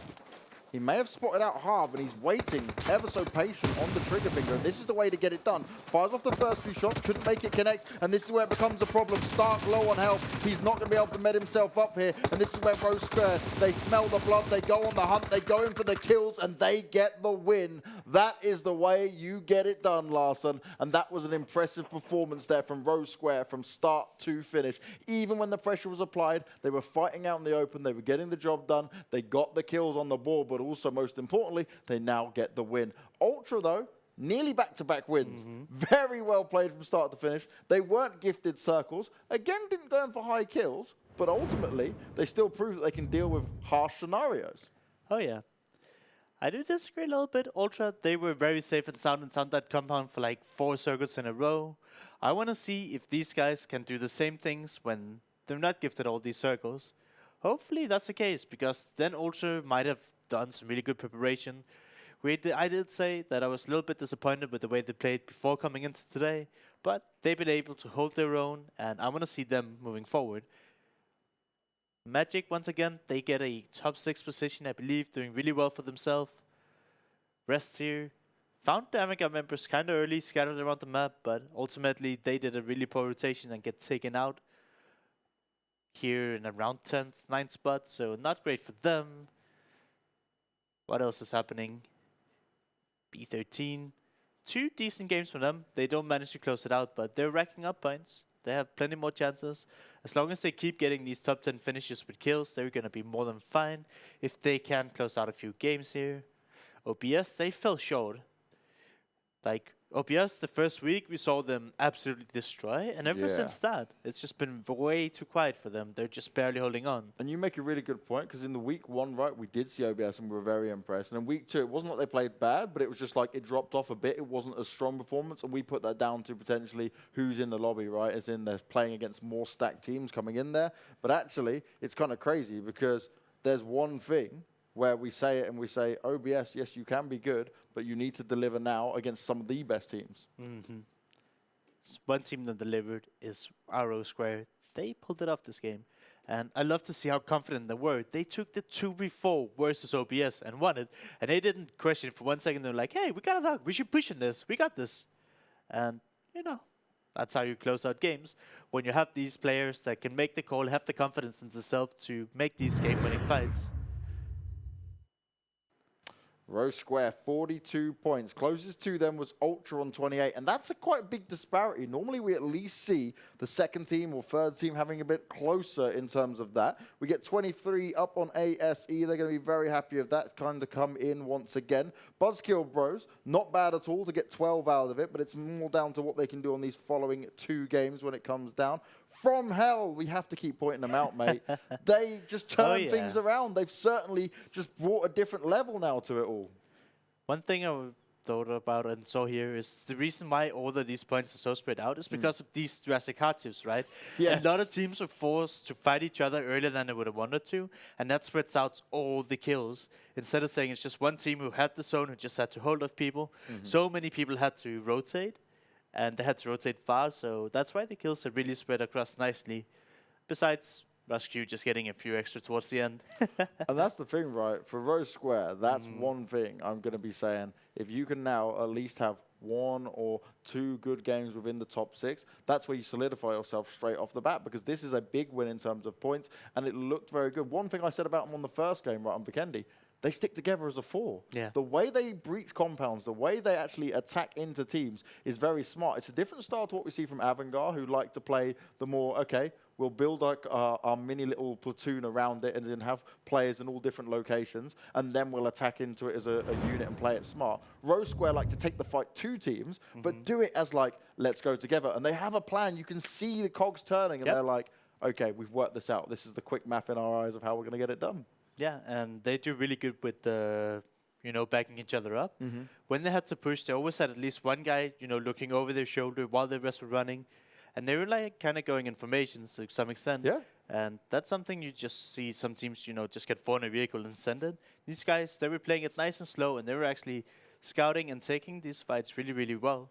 And I think for Rosq as well, from what we saw from the groups going into now, I can see a gradual improvement. It's not like a huge improvement because they've always been on a level, but it wasn't a team where we went every single game, oh, Rosq, definitely got to worry about them, definitely got to be like, that's a keen team to keep an eye on. This has been, we've got better, and we've got better, and we've got better. Now you get a win, but I mean, I want to see this continue if they want to deliver it on the top level to ensure they don't get knocked out on the next stage. The team I'm going to point out again, White Pulse. Oh, it's tough, man. It's almost heartbreaking. It is heartbreaking, right? They were one of the absolute best teams coming out of the group stages, and we've seen them now play 6 games, and they've had very, very, very lackluster results. And if they keep having, like, I would even say 1 or 2 more of these games, we can almost count them out. Unless they literally go away and win like 4, 6 games in a row, they just don't have a chance of making it into the top 6 teams. Throwing away 6 games and maybe getting like 50 points in total, that's not enough. I don't even think they have that many points, if even, but we're going to see it now. Oh, no. But it's like every game, they're just out super early. Yeah, this is the problem, right? So we're looking at, this is the overall standings at the moment. They're not even within the top 16. Which for a team like White Pulse, we would have never expected. You would always be saying at least within top 10, most likely top 8 prior to this. If you were going to give me a prediction... But like another thing to mention, right? Sorry for interrupting. B13, they played 4 games. White Pulse, they have 6 games, and they're not even in the top 14. And this is the thing. If you're going to say to us at the beginning of this semi-final stage, you wanted me to give a prediction, I would have never put White Pulse without the top 8. It just wouldn't happen. But if you guys want to look at the standings and look for more information, if maybe you want to check the rule set because you think actually team kills can happen when they can, because you don't believe what we're saying, because some people are just morons, you can head over to clubopen.pubgmobile.com. You can also subscribe to our YouTube channel, and maybe you'll be able to watch some of the other regions, check all the action going on. And please do subscribe to that YouTube channel, because honestly, we do the live broadcast there as well as Twitch and everything else. And we also have all the VODs overall. And it's a great way to actually see, okay, how some of these teams faring, how some of the other regions looking, and overall just good fun across the board. We're going to go to a break. I'm going to keep annihilating that guy in Twitch chat. I will see you guys very shortly.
Play PUBG Mobile for free.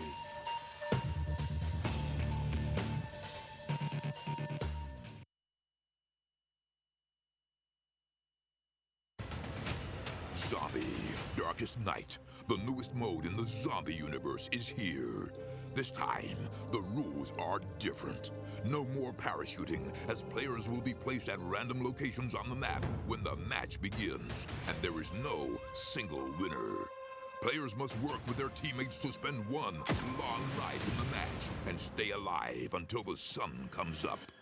Waves and waves of zombies will spawn during each of the 3 foggy periods at night, and supplies should only be scavenged when the fog fades. The main objective is not to defeat other players, though this doesn't mean they are harmless. Players may need to work with other teams when necessary, but should also watch their backs in case the Fragile Alliance goes south. This will be a unique experience for every player involved. This new mode also comes with a passive skill for every player.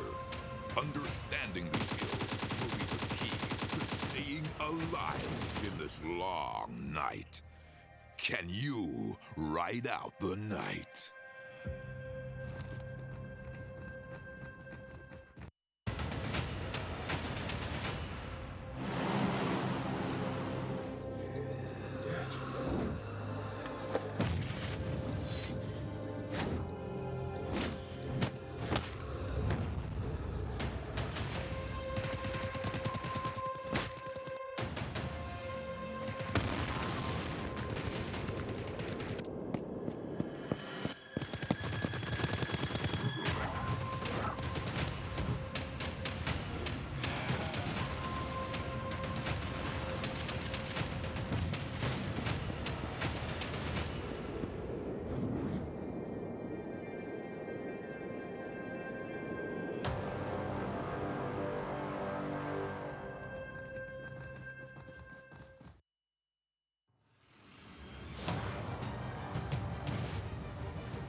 To team kill or not to team kill? That is the question.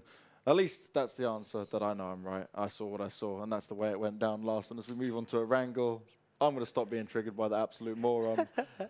We're going to continue commentating because, you know what? We're good at what we do. We have some fun. We bring the action. We can only cast what's in front of us. And actually, we've had sick games, and 99.9% of you guys in all the chats are amazing, and we love you. But that guy, yep, screw him. Screw him into the ground. Yeah. We're moving on to Erangel, something we all know and love. At least I personally, when I play PUBG, I'm like, Erangel, that's my go-to map. All the other ones, I mean, I'll sometimes play them if I played maybe 10 Erangel games in a row. And maybe it's the same for some of these players. I'm the same as you, right? So if I sit there and I play Erangel, every now and again I just mix it up just to throw me off because I'm like, I almost get into a point where I've played 5-6 games of Erangel and then I'm like, wait a second, I just keep dropping the same place. Why am I like, come on? And then I just have to like have a little mental reset every now and again. Maybe like a mental reset like that guy needs to have.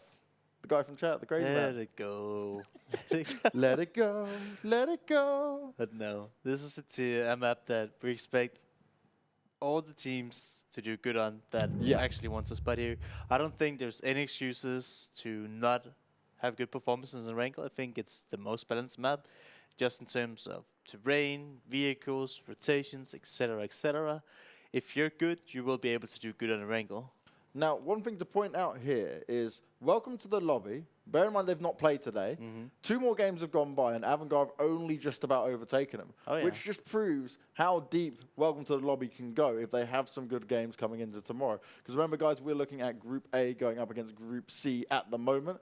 And overall, when we look at these standings, I'm still very scared for some teams outside of this. But there are a lot of opportunities now for the teams that have played the 2 games to say, well, wait a second, we need to now step it up. And Avangar is certainly one of them. And Avangar have not played bad. They're playing very well. But that game where they went out earlier, just gone on Miramar, is the one where you say, well, because you don't have that massive point lead, it can be a bit of a problem later on. Yeah. Luckily, though, they only need top 16 this time around. Yep. But after this round, we go to the EU regional finals, where only 2 teams will be able to qualify for the global spring finals. So yeah, then you can definitely not allow yourself to have any bad games, really. It sounds kind of rough when you say it, but that's just reality, right? 2 spots is nothing out of 16 teams. And that's the thing, right? It's all well and good. It's like, by the way, to even be amongst the top 32 teams that we had begin here for Europe, out of hundreds and thousands of people playing this game, it's literally a crazy moment where we sit there and we say, wait a second. You are still a great team. Just because you didn't make top 2 doesn't actually mean that you are bad per se. Definitely not. Here we see a plane that favors everyone that likes to go on the eastern side of the map. If you like to loot Quarry, Rosq, Georgiopol even, you're not going to have the greatest of beginnings here. And we have seen a lot of teams actually favor the South Georgiopol containers very much. So we might see some teams rotate over to that direction. Ultra, they're going to where they always want to go. They're going to the military base. Yeah. We see Rest. I don't know why I thought Rest was one of the teams like to go to containers, but they're going to Nova in this airplane. Avangar, yes, they always do. They're going to military power. White Bulls, they've been dropping in Snaya yesterday. They're doing the same again today. And we have a lot of Pachinko teams. OBS, they've been keen to drop there before. Storm, they're going back there again. I remember BKB up and dropping in Pachinko. So we might see some contesting there. Unique, I feel like they change it up every game they play. They're doing a shelter prison, maybe even Lipovka split here. And they're going to take a lot of ground, be able to loot, and hopefully do it safely. We do have a pretty much the most neutral zone I have ever seen. There's a little bit of water in, but it's straight in the center, pretty much favoring everyone and everything. You love to see it. Now, this is where we, on paper, should get the best games. I don't love to see it. I love it when there's tons of water in and people just have to go through chaos and still have fun playing. And you want a military zone as well. That's what you want to see go down. Do you know those Primo circles down at the bottom left where there's more water than land in? Yes. Yeah, those are great. I like those. Larson, you are one crazy, crazy man. And I know you love those circles. But we'll have to see exactly if we will get one of those circles. I'm pretty sure as the teams, though, they don't like them.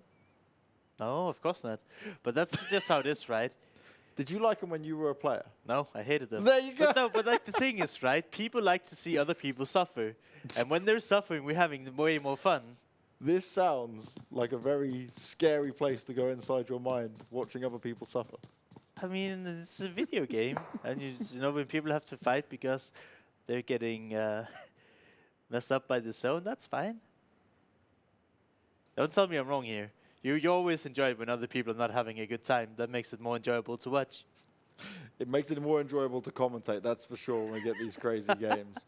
Now, FromHell, once again, is a team that I'm certainly going to keep my eyes out on, because on Erangel, these guys have always looked strong. But most importantly, today in general, they have looked strong, which is a crazy thing to say, because I did not expect that once we got here into the top 24 teams. A team that has not been looking hot is on our screen right now. It's CZ. They've had 2 16 spots today. Yeah. Ended last. Oh no, and they're meeting with White Pole straight away here. Again. They were the ones that got taken out in Padvosto and Vikendi by White Poles. How does CZ keep doing this? I did call them out in the previous game saying, hey, are you guys even taking this serious? If you're taking this serious, there's no way you can go out in 16th position 2 games in a row to some extent. And if they really commit to this fight again and get a third 16th spot in a row, I'd be very disappointed, right? It's like they're not even trying to get to the next stage of the tournament.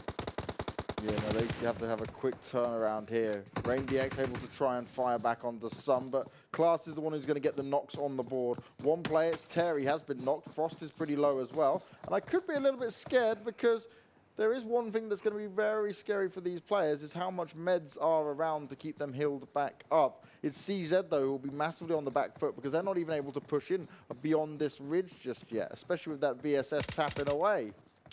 He's doing work with it, though. He did get a knock with the VSS, and you know exactly where K-Last is. But I'm happy. They're not committing to the fight. They don't want to go out in 16th spot again. And that's what I keep pointing out. If they fight here, they're basically fighting for nothing, right? You would get, like, it would literally benefit these teams more to disengage from this fight and then just loot. Find the vehicles so they can get into the zone. I mean, it's a center zone now, so you don't have such a long way to go. But committing to this fight is just not beneficial to neither of the teams. I mean, if you kill a full team, sure, you get 4 points. But if you lose a member, it's probably going to end up losing you more than 4 points in the end. So I'm just not a big fan, especially not when you, like, both these teams have had horrendous games in this first start of the semifinals. Now, FTP, they're always playing at the containers. They're always going for this position. We've seen them multiple times be challenged here, but this time they've got a bit of space to work with. So can they get off to a good start here? Because yesterday we did see good games from them, right? They got that win in there. They now need to turn it around when it comes into the layers. Apo from CZ as this fight between White Pulse and CZ continues to go on. why are you guys doing this? I mean, it's okay to see, but if these teams had solidified their spot in the tournament, I'd be all for it. But these guys, they're literally like in the eliminations. Like if they don't do good, they're out. This is not how you want to spend your time if you're facing elimination, at least if you ask me. Class has got to be careful though. Getting a little bit over-aggressive, jumps up, wants to be able to take down the knocked player, but instead, a barrage of bullets come his way. Now, he doesn't get knocked, but his teammates are pushing forward as well. Kozak's able to knock one, but he's got to be oh so careful because there are plenty of other CZ players, still two of them, and Hoka in the back lines behind that tree could do some big damage. Kozak's not going in for the heals. He does have meds to use, and honestly, I didn't like this. He's now dropping the first aid finally. He's got some painkillers as well, but just play it smart. Grind it out here. Who got that last kill? Was it White Post? I was wondering because we saw Epic, they were here in Yasnaya earlier. And if they had stuck around for this fight, they might have been able to clean up White Post. But it seems like Epic, they just looted up their apartments and left up straight away. And White Post manages to take out CZ for the third game in a row where they get 16th position. And you really have to wonder, what have these guys been spending the past weekend preparing? Probably going in for engagements, but maybe not backing away from engagements because they never seem to turn down a fight last, and that's the problem. Now, there is always got to be a team that finishes last place, but out of three games you finish last, you've kind of got to start to second guess yourself there. Yes, you can have a bad day, but hey, you'd be better off just going super passive and just proning everything at this point. Oh yeah. Avangar, they're leaving quite early. I feel like they've been a team that before, in this group stages, they would move super late, they would take their time. Here in the semifinals, they always move like around, well, I don't know exactly what time they move at, but they move so early that they can get a center position in every single game. And that's been helping them getting really high position in a lot of these games we played today. We're in the match 7, and they're currently in first place, but they have played 2 more games than our current second place. So not like an actual first place, but they've been doing really well. And part of that is just how early they rotate and how much space they take, right? Yeah, and that's the thing, right? When they get all of this space to work with, that's when Avangar looks strong. If they can grab themselves a compound, they'll quite happily take these fights and continue to go back and forth on these battles, but also play it in an effective and smart way. A team I need to do good today is OBS. Just so I can scream, you see that player in the distance? I don't want to say it now. I'm going to wait for him to show up and then channel the inner. And that's the thing. He certainly did show up when we first saw him, right? For OBS, Makar was one of those players that was delivering over and over again, and he was a very aggressive player. But I think a lot of players have adjusted their style when it comes to this semi-finals. Oh, yeah. Deuce is here from Hell. He finds what I believe is the first setup of the game. He gets an AUG, he gets full level 3. And I mean, the airdrop weapons are amazing, but I think the level 3 gear is like an even bigger gift. FromHell, though, this is not the start they would have wanted. Rob Deeney's been found trying to sneak away in a vehicle. He's all alone and Ultra. They quickly and swiftly take him down as the next circle pops, and we're pretty much dead center once again, a little bit further towards the northeast. But overall, we've got Rosq still in it, School, Ruins, Farm just on the outside, and good old Pochinki. Oh, yeah. This is a interesting zone because so many teams, they won't have to move for a while. And when it just keeps censoring and censoring and censoring, the exact opposite of what happened in our last Miramar games happened, where all these teams, they're going to stay alive, and then all of a sudden, 20 people are just going to disappear. But in our last Miramar game, we had these hard shifts and like people, they were dying a little bit more evenly. Here, a lot of these teams are just going to be chilling for the next long time. Team they're still chilling is White Post, as they're just looting up. A team that has not been focused that much on early positioning, and has just kind of played the edge. But then as soon as these high shifts comes, they just don't manage to get good rotations in. Dom here taking some shots onto Rest. One of the Rest members stopped in the compound and he's alone here while the rest of them are driving away. Oh no. Solke, the nade's pinned. Timing's going to come into it. Spraying out, lots of damage being done. Rest, Solke, he starts off strong. Looking in for the second, he gets 2 knocks. That's a huge spray down. Very well played, and he's going to go in for the kills. The rest of the Storm players, they're quite far away, but you can see it. He was trying to bait him out to make sure he goes in the open but he needs to now get his teammates in. Nades are coming out towards him, damage is being done, but with the distance he's got on the other players of Storm, he's able to get the first aid kit off and will be able to reposition himself, but he just moved before he popped it. Timing's not going to work out. Nades also coming out doing damage to his teammates. Rest do need to be careful. Don't overextend here. Play together as a team, play as a unit, and find these last two members of Storm. Because of Sulke managed to get those 2 knocks, which he should never have gotten. Agreed. The rest of his team turns around. They left him there to die, but then he's like, hey guys, it's free, come back now. He's like, I am the god, I can do it. And they're like, oh wow, we underestimated you, Sulke. Well played. Okay, we're coming. We agree with you now. Resta find himself in the center of the zone. They are split with Storm, but they do know if they need to take them down later, they're down to just 2 enemies. And that makes it a lot easier to push, right? But there's no reason to risk, in my opinion, to push over the road here and like clear them out. Crossing this area, you might lose a member or 2, even more. So you're going to be content with just being at the straight center of the zone, and you're probably going to be in a little while longer. Now, Gabella here has so much information. He's seen where some of these rest players have gone, but still, you're in a 2 versus 4. It's less than ideal to fight from. Your teammates bleeding out is going to die, and that's exactly what happens. Hellfire goes down, but Pro God Lord, he's actually been taken out by someone else, so a third party comes in, and Storm, they can't catch a break wherever and they Sulke, turn. There's another team. He saw this happen. He's like, hey, there are only 1 guys. We got to go now. Let's go, let's go, let's go. Very and I smart. love this. Yeah, this is something we haven't seen enough from the teams in general. He spots him. Goes in for the spray down. They've got the cover. Just a little bit of the rocks in front of him. Sulke wants to go for this. Gets a Molotov out. Throws it forward. Is it going to get all the way across? No. Oh, wow. Close, but no cigar. Sulke still wants to push this, but he's also got to be careful because BKB are taking the shots in on both of them as the nade comes out. Another knock comes in, and Gabella is the only one left alive. All the way at the back, and Storm, a team that had good games most of yesterday, might be struggling early on here in day 2. Beautifully done. Just look how well played that is from Sulke. 3 kills for him alone, but it was just the way he did it. Smart across the board, fully respect it, and that is something you need to do. Every now and again, okay, it was a big error on Storm to start off with the first 2 kills that allowed Sulke to get, because let's be honest, he shouldn't have been able to get them. But afterwards, from that point onwards, just flawlessly played. Definitely. And even when he was pushing the last 2 members of Storm, he waited for his teammate to come up, so he had backup. He didn't just go alone, you know, say, hey, I did really good. Now I'm unstoppable. He waited for his teammates. If he were to get knocked in that situation, he could be rest. But all those efforts to now just barely be into the zone as you see the hard shift to the south.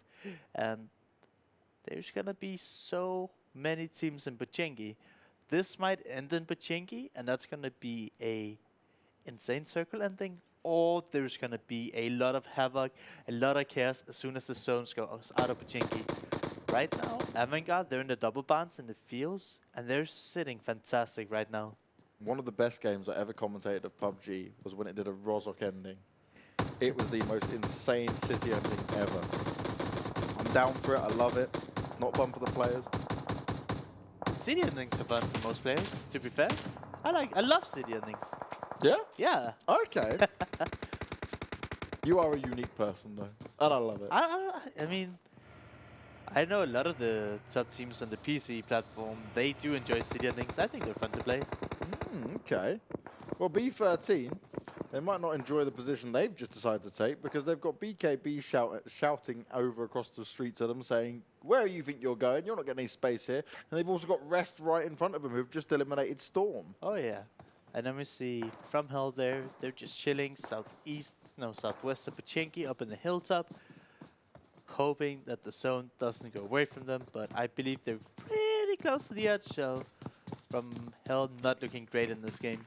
B13 are actually getting a pretty big break here as Rest is leaving, driving away from the compound they were just at, from what I could see. And B13 might get a lot of an opening here. Big mistake from Rest, I would say. At least until you see the circular update, I don't think you should try and move away from your compound. Yeah, there's literally no need, right? You got a But I good believe spot. Team 15 is Rest, right? They just made it into Pochinki with 1 player.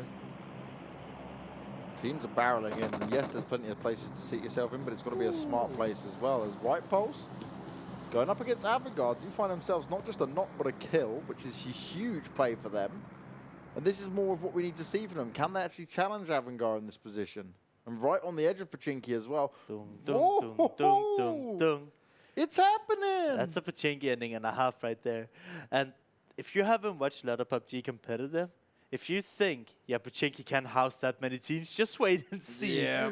There's always somehow 10, 12 teams that just manage to set it in a small city as Pochinki, and everybody is just camping, so they can stay alive for a really long time. And if we get this kind of city ending, right, this is where utility becomes so huge. Utility. Nades to flush teams out, Molotovs to push them out of position. And also, when the circle comes in, which is how a lot of city endings go down, it's just quickly, oh god, we got to jump out of buildings all of a sudden. Oh yeah, and people do it very last second, hoping for the best. But Rest, their rotation that they did premature worked out great for them as they've taken over a lot of control. We'll have to see if they can defend it though. That must have been a car explosion coming in there as Unique find themselves a bit of a play. Can they get any more for it as Rest get the nades out? Looks to get the knocks, but it doesn't actually happen. Maybe he got some damage done, but he's going to continue to push forward here. Melo's able to find a kill onto BKP Ductor. Will he get the finish off onto him though? That's going to be the next question. And BKB, they have been firing a lot here, and that's exactly what happens. Come finds him. Whitepost and Avangar here, they're finding themselves at the edge of the zone. And since they're having this Mexican standoff where nothing is happening, they're both losing out because more and more teams are taking over real estate inside of Pochinki, leaving them less of an option to go in. So Whitepost and Avangar, they're not having the best of the games right now. They need to either engage to the fight or disengage right now because soon, if it's not already too late, you won't be able to get back into Pochinki now. Well, Avangar are fighting back up against White Pulse. They're exchanging knocks here at least and kills. OBS though, we said we wanted to see him come alive. They've now come into B13 and able to do a bit of damage here. Oh yeah. Avangar kind of committing some nades, some utility, and actually manages to get 2 knocks onto White Pulse here. Oh, OBS, do they know what they're running into here? Makar. A full team charge going on. Makar is leading it all the way. Shots coming in. B13 trying to hide. Fishgale able to get 1, but it's a back and forth trade out for now. OBS goes straight for the revive, and it's B13 who get cleaned up. OBS with a dominating rush through, and what a way to get it done. Very smooth, very smart. Do you know who also got wiped in 13th position for like the 5th time today? Not again. All right. I'm sorry, White Pulse, but I'm not going to contest you as a top 2 team anymore. You need to prove yourself now. If you want a chance of qualifying to the regional grand finals, then you need to step it up. And this is the thing, right? You're not only in PUBG especially, you're not only as good as your last game, but like your last few games, certainly we can look at. And I got to be honest, White Pulse, man, we had a lot of love for you guys. We were praising you highly. Something's not right here. Something's got to miss. We don't know exactly what's wrong, but hopefully they can come back stronger. If you feel sad, there's always ice cream. That will make you feel better. Ice cream. All right, back into pretty the cold game right here. now. I don't need ice cream. I mean, I don't necessarily know where they're from, but we are like beginning to be in the middle of May. It might be hot somewhere else in the world. When you're from our countries like we are, definitely doesn't happen. I get rain and cold. I have like 1 week of winter a year, but hey, you know, one week of summer in a year, and the rest is just cold and rainy and windy. But that's irrelevant. Not all these guys are from up north. Could you imagine living in a place where you could eat ice cream all year long? I'd be very fat. Okay. I would eat too much ice cream. And we do see the new circle update. Straight center Pochinki, so we're gonna have a city ending here. We still have 42 people alive, 12 teams, and most of these people are already inside of the zone. And that's what's so crazy about these city endings. They can have so many people inside of it. OBS is doing it again. They're breaching a compound as a team. ASC have got 2 players inside it, and OBS just looking for total annihilation here. Oh, great high nade. Is it gonna land though? Goes a little bit too far, but I respect the attempt. They're trying their best of it. Very confusing grenades there. They missed them all. Almost dangerous to yourself. Wait, Ace just ran into... there we go. Wait, how does Ace get that one? Kyoto manages to get himself 1 and will actually get the kill. Boys gets finished off now. Now it's a 3v2, and ASE might actually have a chance to play this smart, especially if Biggies just gets left at the top, not fighting here. Kyoto might have... I don't know. Huh? These nades are just not working out for OBS. They're going to be kicking themselves. There's no way Ace should have been able to jump off the building there and get a free kill. He pops the energy drink. He knows it's going to be soon time to explode into this. He needs help from his teammate, though, as well, as Avangar is still being put under pressure. This time, Ultra is shooting onto him. OBS really don't know how to approach this now. They started with a very confident push, but losing that one player and also having these nades kind of pop off like they did, they're sat there a little bit more confused. Why did they just smoke him? It was OBS's smoking for the ace player. They're like, we're trying to cough him out of position. We got nothing else. We used literally all our nades. How many nades did we see go up? Like 6? Yeah, very unfortunate for them. And you can see Ace here, they actually have a really nice crossfire. And if OBS were to commit to killing any of these guys, they'd actually be really pinned down. Unique sending it in. Losing one member, but they still have 3-man strong at the moment. Not losing anyone else, but... So many shots coming in now, right? We're in this circle. It's very dangerous. It's going to be very chaotic and unique. A team that we have always looked at and seen do very good things here. We're down to just 2 members left alive. It's ASC are slowly but surely wiping away OBS, who have just got 2 members left in it now. Oh yeah, and we're into Circle 6 in a few seconds. We still have 12 teams alive. Oh no, Makar might get hit by this nade here. He managed to just dust it. Biggie's here, he'll have to move. Is he sure getting knocked? Where did he get knocked from? I think it was from the ace member who's in the 3-story inside Pachinki. We do see another zone. It's centered at the... He's just popping first aids in the middle of the map. You don't do that. Valak, easy knock for him to find. We can see the new zone have updated. Center of Pachinki. Literally the center of Pachinki. And nobody's in that most middle part now. I call it Midtown. Yeah. I have weird sounds or weird names for stuff. But we actually don't have anybody in there. So some of these teams could move ahead early now and try to secure themselves. Like a top 6 finish if they just go to the middle part there. Get yourself a middle spot. Get yourself a middle compound. Fight from within it.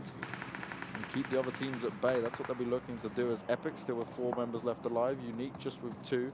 And this is going to be an interesting ending for sure. Has Avangar only got 2 players now as well? Is that what I'm seeing correct? Probably. They had to cross the entire field. So they couldn't make it into the town. And they've just been trying to stay alive inside of this almost garbage truck.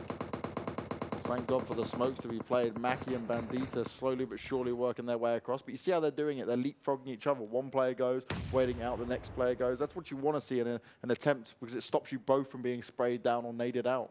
But they have so many teams they have to go through, and the first one they're running into is Epic and Rosq, and we'll have to see if they can get through those. Rosq back at it again, though. They found the ASE players.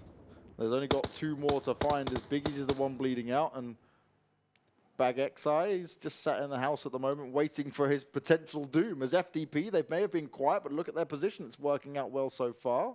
Maka is just healing in the blue, and it looks like he's going to kill himself to the zone.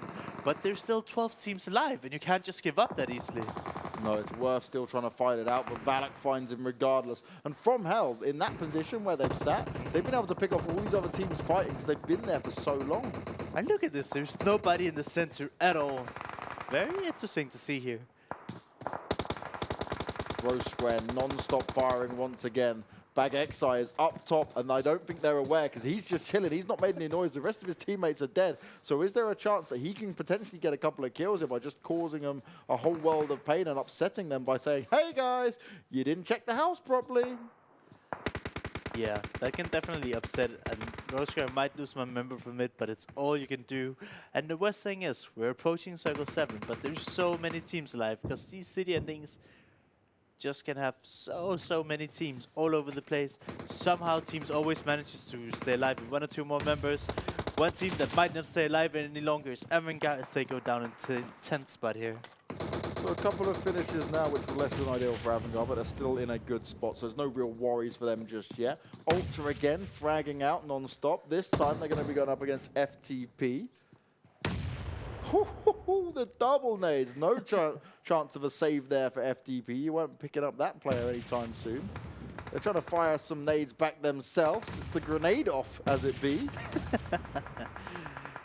That's a lot of damage being done by him as well. Yeah. It's also, but it's like committing them this early might be a mistake, right? You might have better use for them later. Well, that's what we said, right? When it gets to these kind of zone endings where you're in a town, it's like you really do need to have your utility. I did see the circuit update. It might be really hard for everybody watching now, but it went kind of towards the northern side, a little bit northeast. So everybody you see on your screen now, they're pretty much good, and everybody else have to move towards these players here. So FTP were being pressured by Ultra, who Ultra are now fighting with Epic, but Rosq have come in and started to take on both of them. This is once again where Rosq just come in and go on this cleanup duty. Yeah, they have been so good at taking their timings to take these fights, and they just cleanly manages to pick up the distractors of FTP, right? That's what they are at this point. They're just coming in one by one, and they're getting removed from the server. Now, I'm not saying we're going to be able to follow all the action here, because this is, just look at the map. There is so many players that are there on top of each other. They are next door to each other. Cub by Color can hear what's going on. He's hoping someone's going to pop in through this building. Kuma is just on the other side. Comes out, and that's really nicely done. Spraying, gets the headshot, lands it, but it's going to run straight into the next player. He's going to go down. That's not the way you want to see it happen at all, but he did try and put up a fight. FTP are out of it. 7 teams remain, and Rosq with 7 kills, and you're going to revive this player as well. Got themselves a nice spot, but Melo, you're out on your own, buddy. You've got to be very cautious here. You're just fighting in the open, and this is not the way to get it done. Keep yourself ducked down, wait for your teammates to come in, but actually you're jumping into a house with 3 OMGG players. Somehow Rosq managed to keep all 4 people alive through this. 7 kills already. Incredible stuff from Rosq. I'm really excited to see them showing up today. And I feel like a lot of this is momentum. We see unique, good consistency from them. They get a top 7 finish. We haven't seen the crazy wins today, but if they keep doing this, they're gonna like stay in the top 10. And that's all you really need, right? Until you get a few wins and then you're in the top 5. Slowly but surely pushing your way up. Now, in terms of how this circle will close out, right, it's likely to be Ultra that benefits the most here if they can keep themselves going, but they're very split with Moloko kind of being tagged up. He's down on the floor at the moment.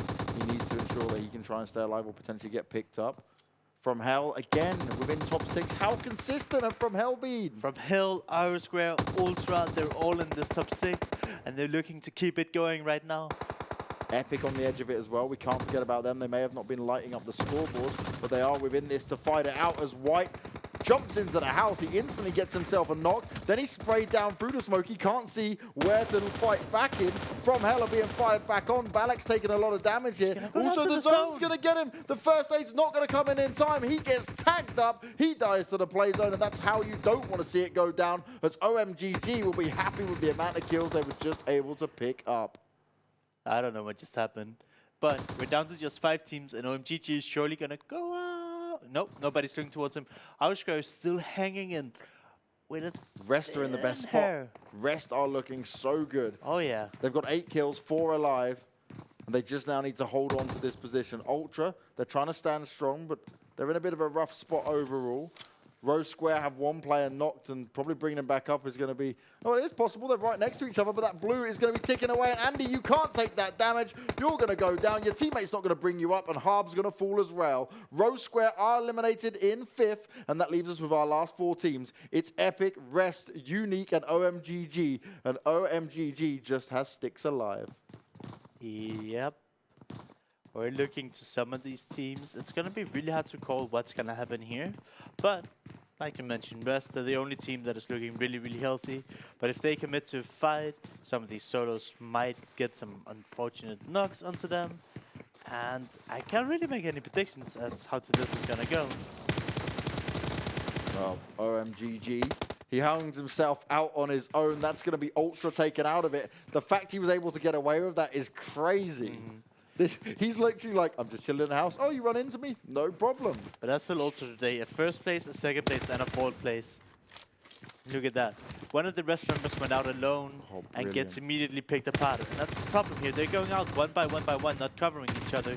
Great shots coming out here from Tron, but how much more can he do? His teammate Spear goes down. They're trying to hold on. 9 kills at the moment up for Rest, and they are just on cleanup duty. Tron is now all alone, and he's going to have to barrel out of the window. 2 solos and a 3-man team standing here looking extremely good for Rest. They just have to play together. And look at Stix here. He's trying to heal in the blue, not working out for him. And surely Rest is going to take this game. Yeah, Rest in a great spot. Tron jumps out the window. He's hoping they're going to take damage from it as well. Look at how he's playing it, trying to hang on right into the end. Rest take the win, and what a way for them to do it. A good amount of kills as well up on there. In total 11, and a strong performance overall. Oh yeah, really well played from us. They got a top 5 finish in our first game today, staying consistent overall. Tron, 6 kills, like literally just done all the work for Epic as they hold in there.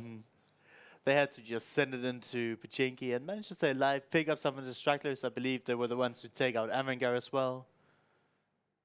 And Avangar, right? Okay, we've praised them to no end because they have had good games. But these last couple of games, one was just top 7, and then the one we just saw was like top 9 or 10. So it's not terrible, but again, just falling asleep a little bit towards that. So now on this final game that we have in Erangel, they really need to bring their A game once again, just to make sure they get as many positions up as possible. Because remember, Welcome to the Lobby will play tomorrow, and they'll quickly overtake them at that rate. Yep. Easier said than done. They had a few good games, and now here, I do agree with you. They haven't had the best of luck to some extent. I mean, we did see in Circle 3, they were straight center. They had the bounce outside to Pachinki, and they would have had an easy way into Pachinki, but then White Bull crashed them, and they had to fight out White Bulls first. Now, one thing you got to say for Rosq is now back-to-back games that you've had very strong performances. But again, it was all fine until Melo split off. Remember, Melo went forward, and I'm not blaming him as like he did anything wrong, but I mean, they seem to definitely react better as a full 4-man squad. And that's not just because they can take 4 players and kill more, right? It's because they actually seem to be communicating very well. And that's where sometimes I'd love to hear the communication within these teams of what voice comms they're saying, because that's a big factor in a game like this. Who's making the shot calls? Who's saying, oh, we need to do this, we need to go here? And some of these voice calls can be very panicked, right? Yeah. If too many people try to speak at the same time, you won't be able to hear the footsteps or the gunshots, etc., etc. Here we see the leaderboards. 41 points for Rest. They'll be very happy with that. FromHell within it again. This time around, they're going to walk away with 17. But honestly, they've been in here every single time with good performances. Although not the best, right? They've still been able to hang in there. And this is a team that we would have never say would be within top 8 over and over again. And Team Unique, okay, they're still in there, but they've been consistently within it. They're not a team that's going out early. Remember, one thing we definitely got to look at is OMGG, because this is going to be a big boost to them, who haven't had the best game so far. OMGG haven't been consistent at all, really. They have a few games, and like typically when they get points, it's like this game, low kills, one guy snaking it, making it. We don't see them staying alive with 4 people and getting these high kill games. That's just Rest just did. And that's what can happen, right? When you get these high kill games, that's the real thing that helps you on top of just getting the points and the placements. But there has been a lot less, especially across yesterday and today, of the whole snake it and passive play the whole way through. I think teams are learning a bit more that you can snake a bit, but it's only going to get you so far. I just want to point out that we had no Sanak. Yep. Snake map. And then here in Erangel in our first game, we did have a city ending where it's also really hard to snake. Yes. We're avoiding the snakes and we're doing it in style. But that was a crazy ending. And I got to say, for Pochinki to work out like that was a bit of the kind of mad dash at the end. Avangar tried to play it smart on the edge of the circle, but it actually went away from the farm into the city. And they were like, oh no. It just all was like, this is going to be a rough ride from now on. Now, we look at more of the standings coming up, and oh dear for White Pulse. They're in 16th now, but we still have a group that haven't played 3 games. So essentially, White Pulse are 3 games ahead of some other teams. So even though they're in 16 now, which would be the cut, it's just not close enough. White Pulse, if you're listening right now, come and talk to me and Larson. We want to know what's going on because we honestly expected so much better from you. We're not being harsh. We're not horrible to you guys. We just was praising you to no end. It was just, this is so unexpected. Another team, M19, they're not playing today, so they're sitting okay in 13th spot, right? Yeah. They're still 3 games behind some of these teams. You'll take it. Yeah. Now, FromHell has creeped all the way into 4th place now. Okay, they have played all the games, right? They're in the maximum amount of games played after this next one comes out. So have most of these teams here as well, though. It's only see, that shows how dominant Welcome to the Lobby were, by the way. All the other teams, basically, within the top 5 are playing 8 games. And Welcome to the Lobby are like, yep, still chilling here, boys. We're in 2nd place, and we've only played 4 games. Wait till tomorrow. And Ultra is a new team that came in today. And in 3 games, they managed to climb up to 7th position. 1st place, 2nd place, 4th place. So if they get a third place now, they'll get 1, 2, 3, 4 in 4 games. It's as easy as 1, 2, 3, 4 for some of these teams, that's for sure. Now, DMStorm still hanging in there as well. Their points haven't seen them knocked out just yet. And at least for Storm, right, they had such a great day yesterday. It's been a lot slower this time around. That's been the kind of the crippling moment for them as it be. Yep. And again, this is a good highlight. This is a funny highlight as well, because it proves what we were saying about matches, right? Yeah, Avangar, they've played 7 matches. Welcome to the lobby. I've only played 4. And even then, they're only ahead by, what is that, 14 points? That's an interesting statistic when it comes down to it, which means at least welcome to the lobby. They're going to be watching all these games and saying, cool, we're looking forward to tomorrow if we can have a good day. Okay, but one thing I want to say if Welcome to the Lobby is watching now is don't be cocky, don't be overconfident. Very true. Be humble, treat your opponents with respect, and keep doing what you did the first day. If you come in with the mindset that, haha, we did so good, now we can just chill, you're going to have a bad time. And that's the best way to do it, right? You do have to make sure you are humble with it, because you can easily get carried away and just be like, oh, yeah, we're at the top. And then you have a few games where you're getting knocked out in 14th, 15th, 16th place. And then you suddenly go, oh, no, we're not even in the top 8 anymore. It can easily happen at any point. Now, guys, if you want to check out any of the standings, see some of the past results, have a look at some of the VODs, you can head to clubopen.pubgmobile.com as always. But also, if you want to subscribe to our YouTube channel, you'll see all the content. We also produce all the live content there as well, so you won't miss a single thing coming out from the Club Open in 2019. And trust me, you don't want to miss any of it, no matter what the regions. We've been watching some of the other regions as well. It has been very entertaining. It's good to get a grasp of how some of the regions play as well, because it's different between region to region on style of how you play. But there are some similarities. Let's see if you guys will see them as well. Let us know in chat. We'll be watching and viewing and seeing all the stuff you write in chat as I lose my trailer thought going into it. So what we're going to do is go to a break. We've got one more game of Erangel coming your way. We'll see you soon.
PUBG Mobile for free.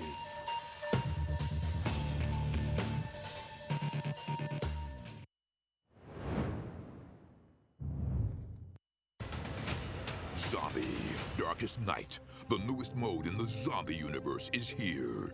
This time, the rules are different. No more parachuting, as players will be placed at random locations on the map when the match begins, and there is no single winner. Players must work with their teammates to spend one long night in the match and stay alive until the sun comes up. Waves and waves of zombies will spawn during each of the 3 foggy periods at night, and supplies should only be scavenged when the fog fades. The main objective is not to defeat other players, though this doesn't mean they are harmless. Players may need to work with other teams when necessary, but should also watch their backs in case the Fragile Alliance goes south. This will be a unique experience for every player involved. This new mode also comes with a passive skill for every player. Understanding these skills will be the key to staying alive in this long night. Can you ride out the night?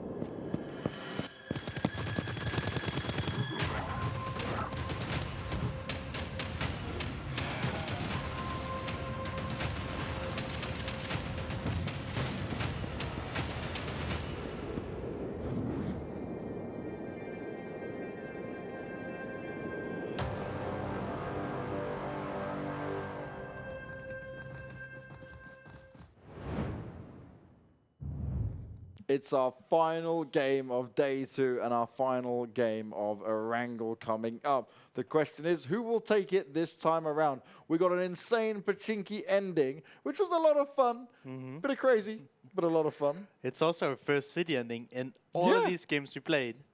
Actually, when you think of the amount of games we've seen, that's impressive on its own. Definitely.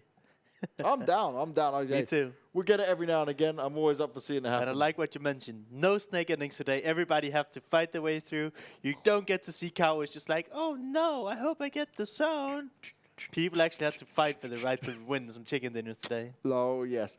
And we have had a different winner for every single chicken dinner. So the question is, will it continue as we go further forward? As we look at what we've got on our screens at the moment, Ultra took the win on Vikendi. Rosq came up on Miramar and Rest on Erangel. But yet all 3 of these teams have consistently been within the top 8 for all of the games, which is why they're racking up so many points on it.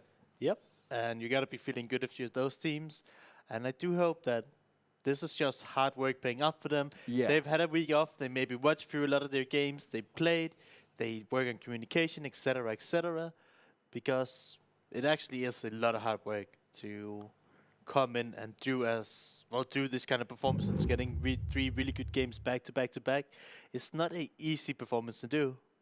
Not easy at all. Now, another team is FromHell. They may have not got a win this time around, but overall, they have been making it a hellish time for a lot of the other teams. Because if you were looking at the group stages, you would certainly be underestimating FromHell. You would have looked at them and said, all right, this team seems all right. They've had some individual moments, but they were never placing highly. All of a sudden, they've turned things around, and they have delivered a lot of pain to these teams. That is true. They are in Group A, though. So they have played, 7 games overall now? Yes, this is true. But either way, we did not expect to see FromHell anywhere near where they are right now. And that's what we're saying. Anything can change between when we go from group stage to the semi-finals, because we could have made predictions based on what we've seen. Yeah. But it's what teams are going to put in that work. Where are they going to sit there and go, all right, homework time, get the notes out, look at what's happened on some of the previous games, what can we implement, what can we change up, and also, how do some of these other teams play when we challenge them? And I hope we see some more of that change next week. Ooh, yes. I'm keeping my eyes on CZ. They've literally gone out in 16th position all 3 games today. Pray for them. Please pray for them now. CZ, do not go out in last place this time. If you see a fight, even if you think you may win, just back away. Live to fight another day, you know. I'm down for it. And I'm not being rude. I just don't want to see it happen to them because it's like they go in for the fights, they even get a couple of knocks, potentially get a kill, and then it's just like the other team just comes back and says, nah, get out of here. I want them to watch this back, play a lot throughout the next week, and then come in with a mindset saying, hey, we can actually qualify. If they put in the work, put in the practice, I'm sure they can do. If they don't qualify, they'll actually learn a lot and do a lot better than today, right? It's impossible to do worse than they've been doing today. But with some extra work, right? Maybe do 3, 4, 5 hours a day, more than that. You can get so much done. And the thing is, they were never a team where you say like, oh yes, they're at the very top of their groups or anything like that. They were very lower down, middle of the pack at times. But it's just, we haven't seen a team go out in last place this many times. It's just not happened yet. And that's where I'm scared for them because this is the time where you can't afford to make these mistakes. Another 8 teams will go home at the end of these semi-finals, and they do not want to be one of them. No, of course not. But that's what I mean. I want to see them take this week off, do all the preparation they need, and especially like CZ and another teams, they stand out to me at White Balls. And the only reason we put so much effort into calling out White Balls is because they were like on top of the group stages. They were like in the top 3. They were doing amazing. And now they just... I'm trying to think of a nice word to say how you now they just drop the ball? Drop the ball, exactly. And another drop of the ball is probably this airplane that not many teams are going to be very happy with. This is probably hands down the worst airplane you can get, or very, very close to it. As we start over multi-power and go down to Sosnovka military base. And if you want to go anywhere in the map, you can airplane or parachute to there because, yeah, you know. It's just really far in the south and mostly around the water. So a lot of these teams might change up their strategies, or they'll have to be really, really late to the loot spots because they have to find a vehicle, go to the loot spots, and then maybe get into the zone really, really late. If this spices up with a military circle on top of this airplane, it might be very tough for a lot of these teams, and you might see some chaotic things happening here. There can always be chaotic things happening, and it's really interesting that so many teams have already got themselves within the circle, right? It's not something that happens all too often. We often see many have to rotate in from quite a distance, but this time around, no one risked it and went somewhere else, so it actually works out in their favor. Luckily enough for them, the circle lands right on top of the airplane, so pretty much everyone right now is in the zone, but a lot of these teams haven't made it to their final loot spot yet, and they might have to still keep on going. And then we'll have to go in and out a little bit. We do see some teams change it up. In game 1 of Erangel, we had nobody in Multa. This time around, we see B13 is here, and FromHell was also in the vicinity. So people are honestly watching these games back, maybe learning a bit and saying, hey, this is free, we can take it now. And that's good to see, right? B13, one of the top contenders as well, doing the work, even in between the games. Oh no, White Pulse, classed, my brother. You've gone down, you've got no teammates near you, BKB have found you, and they're potentially going to go on the hunt. Terry's coming all the way across, but can he get there in time? Hate to see it, buddy. Terry is going for the rest here, but once again, White Balls find themselves the first team to battle it out. This is the 3rd game in a row where the first time we see somebody fight on the server is always White Balls. And that is probably a big part of the reason why they're so far down on the leaderboards. You really don't benefit at all whatsoever if you're looking to trying to win a tournament from fighting early on, unless you can solidify your loot spot, but you can't really fight for looting spot if you're not going to stay in the tournament. What's the point? Then you might as well go land somewhere else. One thing I didn't point out, and I don't know why, I must be being stupid. OMGG have had 3 players at the beginning for every day, which is probably a factor of maybe one player couldn't make it, so they just thought, okay, let's just get in and play with a full team. Maybe potentially some problems, a crash, or whatever's happened to him. Because we noticed he was in the first game, dropped out, like lagged out potentially. Oh, yeah, right. And so now he's not been in any of the other games. They've always been playing with 3. And they made it to a good position last time around. So that's impressive on its own. Now, one thing I want to say here is this is where having an extra player, having a 5-man team, having a substitute player is very important. And we praised a lot of teams in the group stages for that. And you are allowed to have a substitute player in this tournament. So if one of your members can't show up, has issues whatsoever, you can bring in another guy. But you have to probably sign in the substitute players when you rest your shirt for the tournament. And that's something to keep in mind for the future, right? In before someone in chat says, no, you can't have substitute players. We've seen it. It's already happened. Oh, yeah. We know it's a thing. And we've also seen on the player rosters that there has been substitutes listed. Oh, yes. Now, Class has brought himself back up. It's not the end of the world for White Pulse just yet, but it's just a scary sign when this keeps on happening It's like they're often. fighting every game in the early game, and it's just not worth it. I think... Or sticks. Okay, I don't think they should, for the next week, ensure themselves a good early game if they want to have a real chance of like making it into the top 16 here. No, yeah, true. They can't like afford to fight this much early on, I don't think. The fact is, I really thought they were going to have good games today as well. Like, I thought you'd look back at what happened and try and turn things around. Now, one thing we have to mention with the whole thing with White Pulse is Class told me this is like more of a mixed team. It's him playing with some friends, and like they've just put this together to compete here in PUBG Mobile. But for just a team that impressed us so much early on, something's certainly amiss right now. Maybe one person couldn't practice as much. You never know. I would say that's a bad excuse to some extent. Hey, we're just a random team. We don't need to put in effort. But hey, there's a lot on the line. If you put in some effort, you could potentially just a bunch of random fans get signed by a big org and actually make some really good money here. And this is the other point, right? Quite easily with that, what you're saying makes perfect sense, because a lot of these teams and players, they are just entering for the first time and trying to get it done as OMGG. They're not going to get off to the start they would have wanted. Torpeka's been taken out, at least knocked for now. He's bleeding out, and his teammate Styx has low health, trying to bandage himself up. You can see it ticking up ever so slowly. But they're near FromHell, who have had a great game so far. A big boom, kaboom, blow goes in. Baltazar tries to fire off against them, but it's not going to work out. And OMGG are one player away from getting eliminated. Styx, he's got a couple of bandages. He's popped the painkillers. He's trying to keep himself going. But this is not the position he ever wanted to find himself in. He's going to just be hiding behind the house. He can hear what's going on. But Rob Deeney, has he got his wits about him? Styx, you just gave away a position. Tries to pre-fire. It doesn't work out. And that's OMGG done and out of here. Can we cheer for CZ not being out in first place now? Yes, it happened. The dream, it CZ worked. didn't fight for a territory, and they've improved themselves drastically, not dying first for the 4th game in a row. Unfortunate for MGG, they got pushed to have one guy in a compound. They decided, all right, we're going to try to fight this, see if we can keep everyone alive. It doesn't work out in their favor, and FromHell took the better of them. Rest here. They done resting. They booted all of Novo here, and they want to make their way onto the main island up north. Sulke did a lot of work last game. I love the way that he was like, all right. He made the best of a bad situation, right? When he got stuck in that compound, he managed to make the opening frags and say, hey guys, it's cool, come here.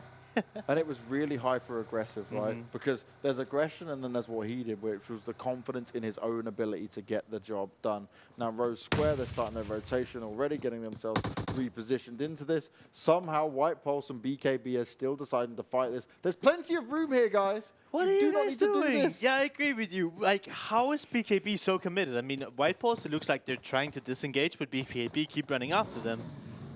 I mean, yeah, fair play. You guys do you. And it does end up in Frost getting a knock with a VS Vest onto one of the PKB guys here. But we're in a CD, we're in an early game. Everybody has cover, so you get a knock done, but you lose some armor, you lose some meds, and then, yeah.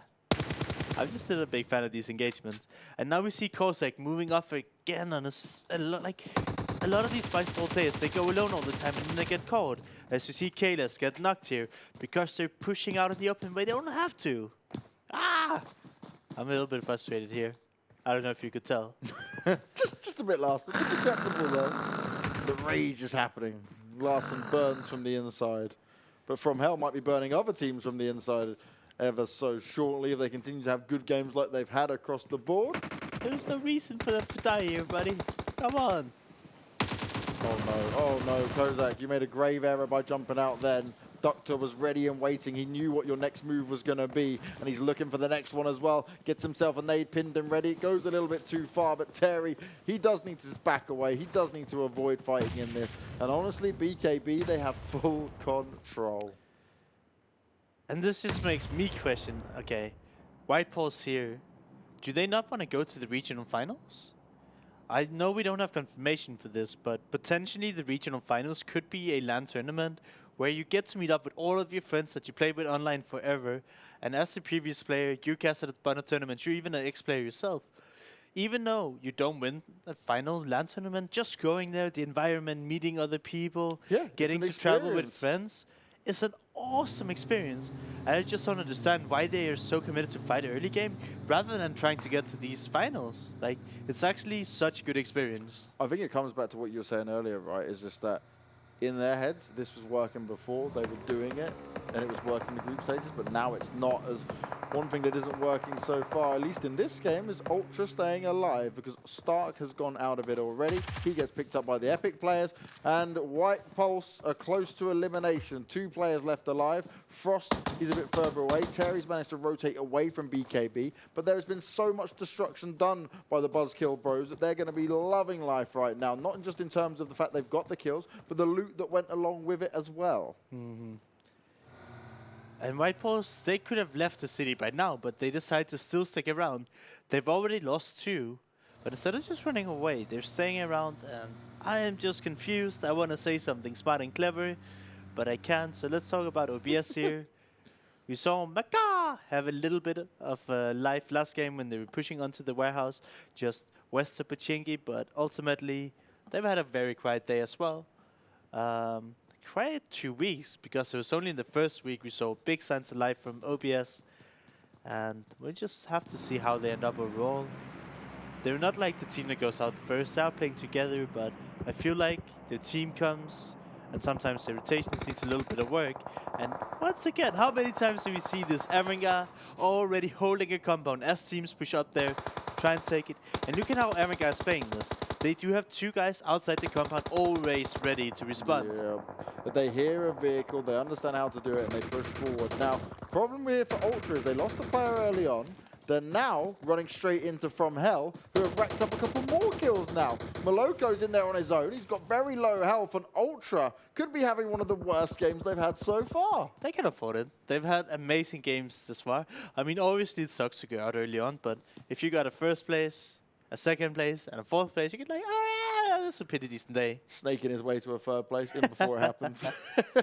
That would be hilarious.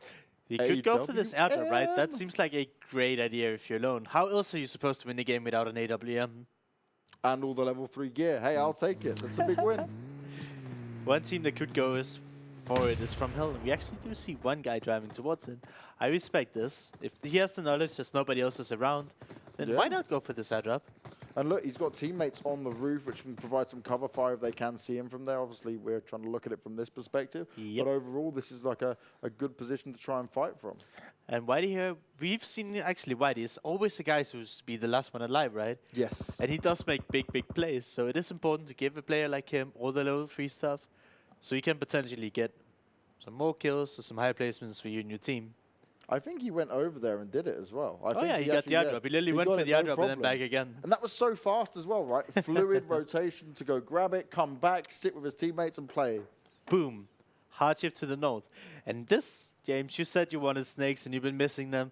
Well, if this ends up in a forest, I'm sure we'll see a lot of snakes. Yeah, there's great potential of it as well. This is going to be an interesting one, as White Pulse are still having to come and fight their way outside of the blue. Okay, it's phase 2. It's not too bad, but I mean, for a team that's having poor luck, I wouldn't be sitting there for far too long. I'd be getting that rotation skates on instantly. But Storm had a slower day today. They're making their way across. As a player, I love this zone. If it doesn't go more north towards the apartments and the big open area, those forest ending, or that forest ending in particular, is so cool because it just makes everybody leave their vehicles behind. And if you're a confident team that likes to frag, you can literally just walk around, kill everyone in the woods, and just make it your playground. And that's what I tend to do or try to do with zone, as we see some of these teams already taking advantage of the good spots you can play from and scaring other people away. Again, Avangar, reposition. They've got vehicles. They've got the teamwork here. They see other teams rotating. They've got a hill to fire from. And guess what? They're going to be shooting all day long. Amen. Do spot onto OBS here that are trying to probably go for a compound, since there's spots they can play from, but they want the yellow house where Maka already secured. You see that CZ and Storm, they're fighting in the apartments. CZ is down to just 2 players on the screen here. Storm has all 4 people alive. CZ do have the high ground though, And Storm has to decide if they can commit. All right, we do have all 4 members from CZ alive, but they're just in 2 different apartments. And if the CZ members here in the taller apartment goes down, they won't be able to have any help from their teammates. So they have to make a decision. Do they want to stay separated from each other? Or do they want to take the chance and meet up with each other? Storm, for some reason, is smoking as if they want to maybe leave this place. A little bit confusing. I'm not sure what that's about. And Moloko gets taken down. And that's not Ultra out. They somehow have 1 more member. I thought they were them all out, but... We did lose 1 team earlier, and that was OMGG, and we still have 15 teams in. So Ultra should be down to just 1 guy. This is going to be a battle where I hope CZ can win. Not because I'm against Storm, but CZ, you just got to have a better game. But why are they committing to it now? Because they love a fight. We know this. They're like, oh, we see an enemy, we hear an enemy. Hey, you know what? We'll go for it. As FTP are going to start for the first kill onto a Rosq player. We can see it going down at the bottom. And FTP is a team that has had good games. They're not playing badly by any stretch of the imagination, but it's good to see them start off strong, at least within this game. Rosq actually under pressure from OBS as well, as we can see, because we're still waiting to see what CZ's going to do, and they get the first knock. Can they go in for the kill? ProGodLord is hiding around the corner. Apo just out in the open. He gets finished off. They weren't ready for him. Potentially he's getting 2. ProGodLord looking to get it done. Pulls out his second weapon. Oh my god, ProGodLord with the triple spray down. He's knocking them all down. They're going to be finished off, and CZ, you are out of here. Storm deliver it in a massive way. ProGodLord have gotten 2 triple kills today alone. Pew, pew, pew. This man is truly living up to the name. And I don't want to say this out loud, but if one of these teams are like, hey, we want a new player, and they're like at the top of the top, ProGodLord is probably one of the biggest star players, at least today we've seen, making huge plays for him as his team. The fact is, he managed to switch over to his second gun, which obviously there's that little millisecond delay right within it before he can shoot. And he's still able to just slice them apart. Like, wow. All right. This is like early stages, but the further you get in, it stops being like teams full of friends, but then you try to pick up some of the strongest brusters and the strongest team members. And ProGodLord is definitely the player to watch out for in the future. We spoke about exactly that, right? I made the kind of thing of my career. I started my career as a pro player all the way back in 2003, just playing with friends. And then when I was slightly better than some of my friends, I got picked up and I had to make the move over if I wanted to take this seriously. We are also just theory crafting. This may never happen for this guy. We're just saying that it could happen. We're just putting it out as, you know, people want to know. Oh, Makar with a nade. Makar! A lot of damage, but he couldn't get any knocks down there. He needs his teammates to back him up. They are close by, but he's in a good position. He's prone and ready with B13. They're also wanting to fire back with some of the nades, and it's actually going to land onto a teammate knock. That's not what you want to see. But James, there's no friendly fire. Oh, yeah. How did he just knock his own teammate? There you go. But B13 knocking themselves out with the nades here. OBS have surrounded them to some extent that... Actually, never mind, they haven't surrounded it. But OBS are holding line inside the zone. One thing I've found a lot of mobile players do that I'm very curious about, when they lay prone, James, they don't go prone behind cover. They just lay in the middle of the open with no cover near them. Would it be better to be behind a tree and then like peek for around the tree? Well, there's a thing I do with my son, right, and it's called peekaboo. But when he can't see me, because he doesn't think logically yet, he thinks that I can't see him because he can't see me. And even though I'm looking at him, so I just go peekaboo and he finds it hilarious. Maybe they're trying to do that with prone. Pronaboo. All I know is playing third person and playing behind cover is extremely strong, and you do some quick peeks, you do some pre-fires. But a lot of these players, they're just okay with laying in the open, as we can see Yura and Makar. Why are they not behind trees or bushes or vehicles or something, right? Surely playing behind cover is better, but a lot of people, maybe I'm wrong, right? Maybe I just don't understand, but a lot of these people just want to lay in the middle of the open, and it just confuses me a lot. Thing is, it's a very different beast, right? As someone I started on PC and I moved to PUBG Mobile because I travel a lot, I work on many events, commentating, so my travel game became PUBG Mobile. And that's one thing I noticed. My same style of play in PC definitely didn't work in the same fashion. So you learn and you adapt, and clearly for a lot of these players, this is the way to go. While you can see what we're looking at the moment. There is Avangar, B13, Ultra, White Pulse, all very nearby on the edge of this circle. Team 4 is White Pulse with the 2 members. They're coming in from both sides of OBS and B13. They're splitting up here. is a split and pick the way to go. Well, not if you're Terry, because Avangar have found you, and B13 are looking for Frost. He goes down, and it's Avangar who pick up the frags. Well played by them, and out in 12th place go White Pulse again. What is their best spot today, like 10th? I think maybe they just sneaked into top 8 off memory at one point. But at least I remember 3 games where they got between 11th and 13th. Yeah, that's correct in that sense. B13 do manage to stay alive with all 4 people. They're disengaging away from Maka and his team. ASE though in a bit of a battle with Storm.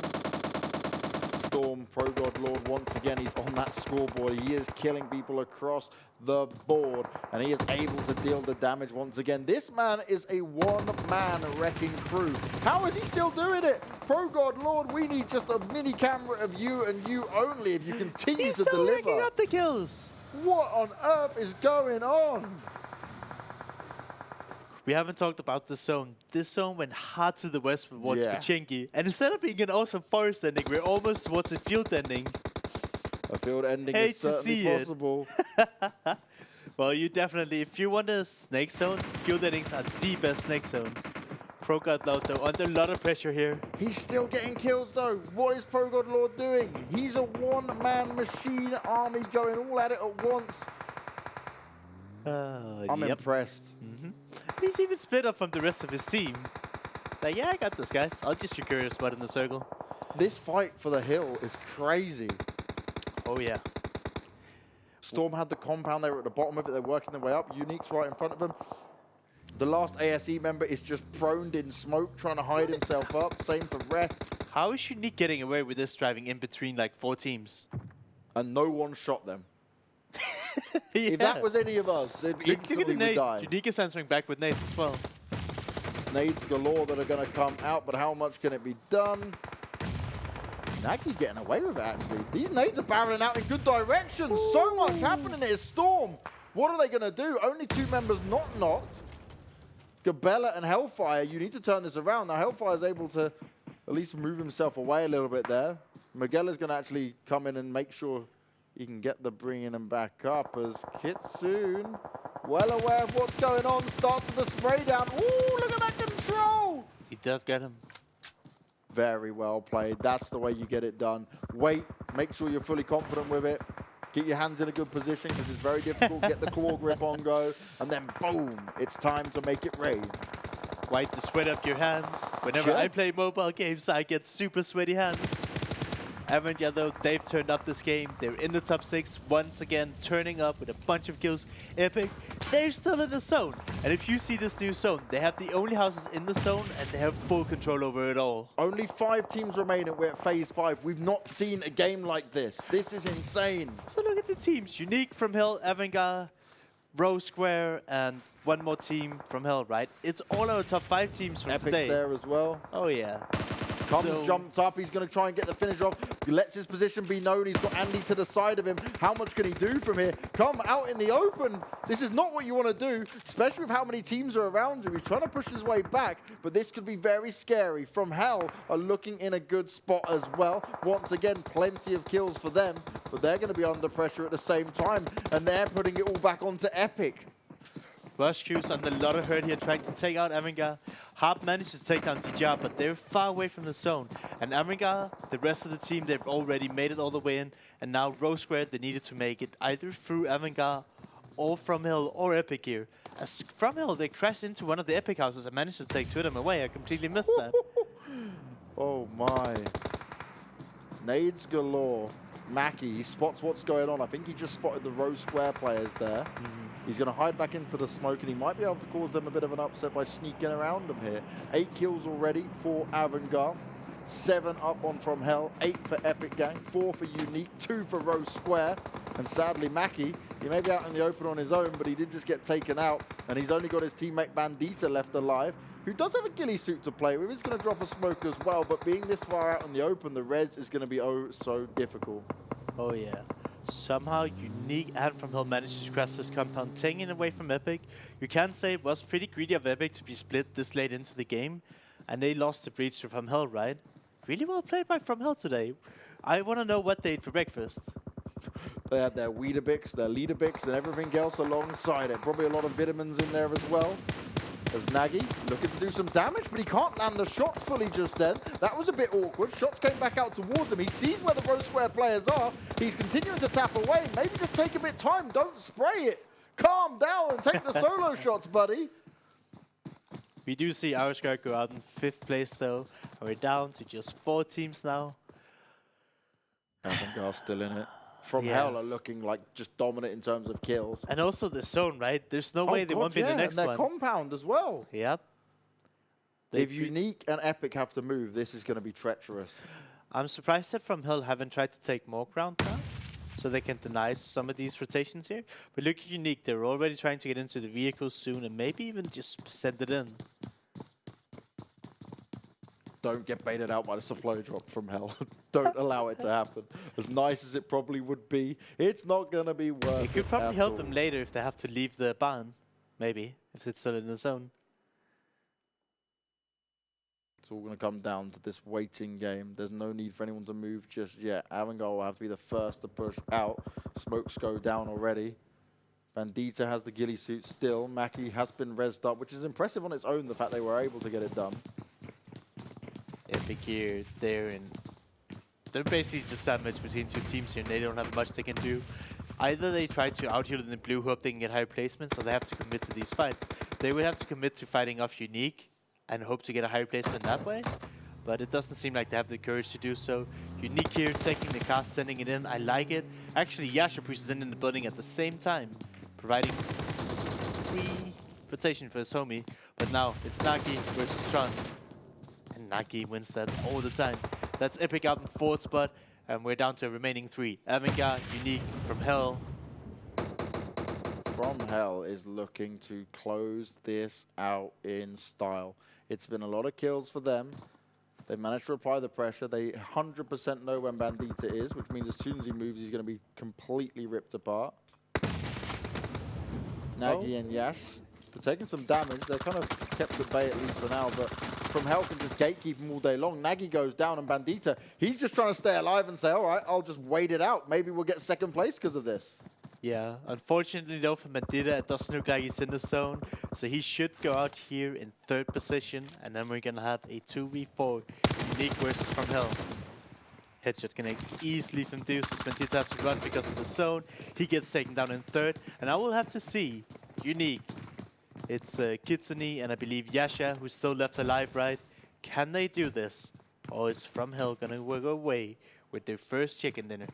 I hope. So that's the first today, right? First for them, yeah, it would be. They've had great placements, but they haven't had a win today. If they can get it done now, that's going to really help them jump up in a big way. Yasha, Kitsune, 2 incredible individual players here, but they've got to deal with 4 members of FromHell. And they could be being put to hell. Oh, yeah. Very soon. Sent down to the burning depths of it as and cars. Interesting. I love this bait out. So they jump into the cars, they make the noise, and they want to try and get He went for the airdrop. That's the Big Balls play of the day, going for the airdrop. While this little fight's going on, Unique push on out. He gets found. Kitsune's on the floor. It's all up to Yasha. The res isn't going to happen. He manages to get one onto White. Can he get the extra kill point? Tries to do it. They walk into the spray, but Yasha gets taken down. And there we have it. FromHell send everyone to the burning depths of hell themselves and take a big, confident win. Valak with 7 kills. That's a lot of kills. I was trying to do the math. 11 plus 4, 15 kills from Hell and their first chicken dinner. Unique 2nd place, Avangar 3rd place, Epic 4th place, Rosq 5, Storm 6. There's so much consistency out of these teams. It's crazy. FromHell are going to be loving life. I've got to say this as well. You looked at this team, and I'm sorry, I've repeated myself, but I don't care, because go back to the group stages, watch the VODs. FromHell were not this We didn't good. even know their name because they were never showed. They never did anything. It was like K. Who is K? K, and then occasionally So you'd it's be like, like, it's like, why is K come from Hell? That doesn't make sense. I don't like this. And now we can't stop talking about them. FromHell is sending everyone to hell, and they're doing it in style. Now, this little bit here from Pro God Lord, individually, as a just solo performance, he is the MVP of today. Yeah. I thought about in hindsight if I should be say it was CZ he did it against. Maybe not the strongest team, but it doesn't matter if the team is good or bad, right? Still amazing performance from ProGuard. And that's it, right? That's not something you can do every day. It's very hard to have that amount of control and quick understanding of it. This bit I loved as well from Kitsune. He waited. He knew that player was behind the car and just carefully spray control all the way down, managed to land the shots, blew him up. The job done. Oh, yeah. Unique here. I love what they did. They actually said, okay, we can sacrifice these 2 people in the house. We send one over with the vehicle, so they would at least have one surviving a bit longer for placement points. And they do manage to get it to 2nd place here. And they won the fight in the house. 45 points and a dream. The men from hell, they managed to get the job done. And honestly, this has been something that's been coming from. You look at their placements, they've had such good positions to fight from. They've never had circles so much gifted to them the whole way. This time they get a good chance and they managed to make it work. They've proven that they deserve to be within these top again, which just says how good they were. Now, they did get 2 wins yesterday, but this makes tomorrow just that little bit more exciting when it comes down to it. Oh, yeah. We're going to have a lot of interesting things going into tomorrow. And right, so we see most of our top 8 right now. They're in Group A, right? But tomorrow we'll have Group B and Group C battling out. And what we've seen, at least from today, it looks like Group B, DM99, and Welcome to the Lobby. It should almost look like they could potentially be smurfing tomorrow, just in terms of like the quality of teams that we're seeing today and tomorrow. So we'll have to see if they can keep up the great show they put on now, or they'll actually struggle, because we've said this before. If you're a really good team and you play against other good teams, you're actually going to play better than if you're a really good team and you play against some more average teams. And the reason for that is when you're a pro player, you learn to read other things, you can expect what they do, you know their tendencies. But then if you play against some people that are a little bit more inexperienced and maybe doesn't scrim and practice so much, you can be really put off by some of the stuff they're doing. And this is where, personally for me, I struggle sometimes in lobbies where you go, this doesn't make any sense. Like, why would you do what that? Are you doing? Why are you over there? And you're like, okay, but yes, you have to be ready for anything. But sometimes it's just like, this is logically not making sense. Yeah. But this is it for day 2, guys. Day 3 will be coming up tomorrow, starting at 8 p.m. CEST. We've got Vikendi, Sanok, Erangel, as always. And honestly, this is what it's going to come down through for giving us the early understanding of where these teams are going to go and who's going to be coming out on top. Remember, for B and C, it's going to be interesting because it's the first time they'll go up to head-to-head against each other, and they've got all the information from today to look at in terms of Group B, who have been able to say, oh, okay, this is what's going on, and we've got to keep coming back to it. Who's doing the prep? Who's doing the homework? Those are the guys that we're going to be looking out for. And don't forget, if you guys want to look out for more information, if you want to see all the standings, you want to see where maybe your favorite team is sat, who might not even be in this region, all the other regions as well, head on to clubopen.pubgmobile.com.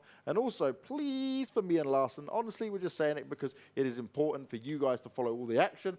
Follow and subscribe to our YouTube channel because it is the important place where you will see all the VODs, all the regions, all the other amazing commentators. We've got such a fantastic lineup of commentators who are all varied in terms of games they come from, how much PUBG they've commentated, but honestly, it delivers such an awesome dynamic. But that's it, Larson, we're done. It's game over. Until tomorrow. Guys, thank you very much for sticking with us. I hope you guys have had a fantastic day. Enjoy whatever you're doing coming up into the later parts of the day. Maybe you're going to bed because you're in Europe, or maybe you're just waking up because you're in America, or maybe you've just stayed up with some crazy time. Whatever you're doing, have fun. Do it the way you can do it in the best way you can, and we will see you tomorrow.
Zombie, Darkest Night, the newest mode in the zombie universe, is here.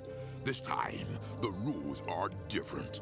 No more parachuting, as players will be placed at random locations on the map when the match begins, and there is no single winner.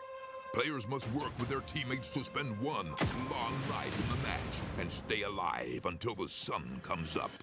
Waves and waves of zombies will spawn during each of the 3 foggy periods at night, and supplies should only be scavenged when the fog fades. The main objective is not to defeat other players, though this doesn't mean they are harmless. Players may need to work with other teams when necessary, but should also watch their backs in case the Fragile Alliance goes south. This will be a unique experience for every player involved. This new mode also comes with a passive skill for every player. Understanding these skills will be the key to staying alive in this long night. Can you ride out the night?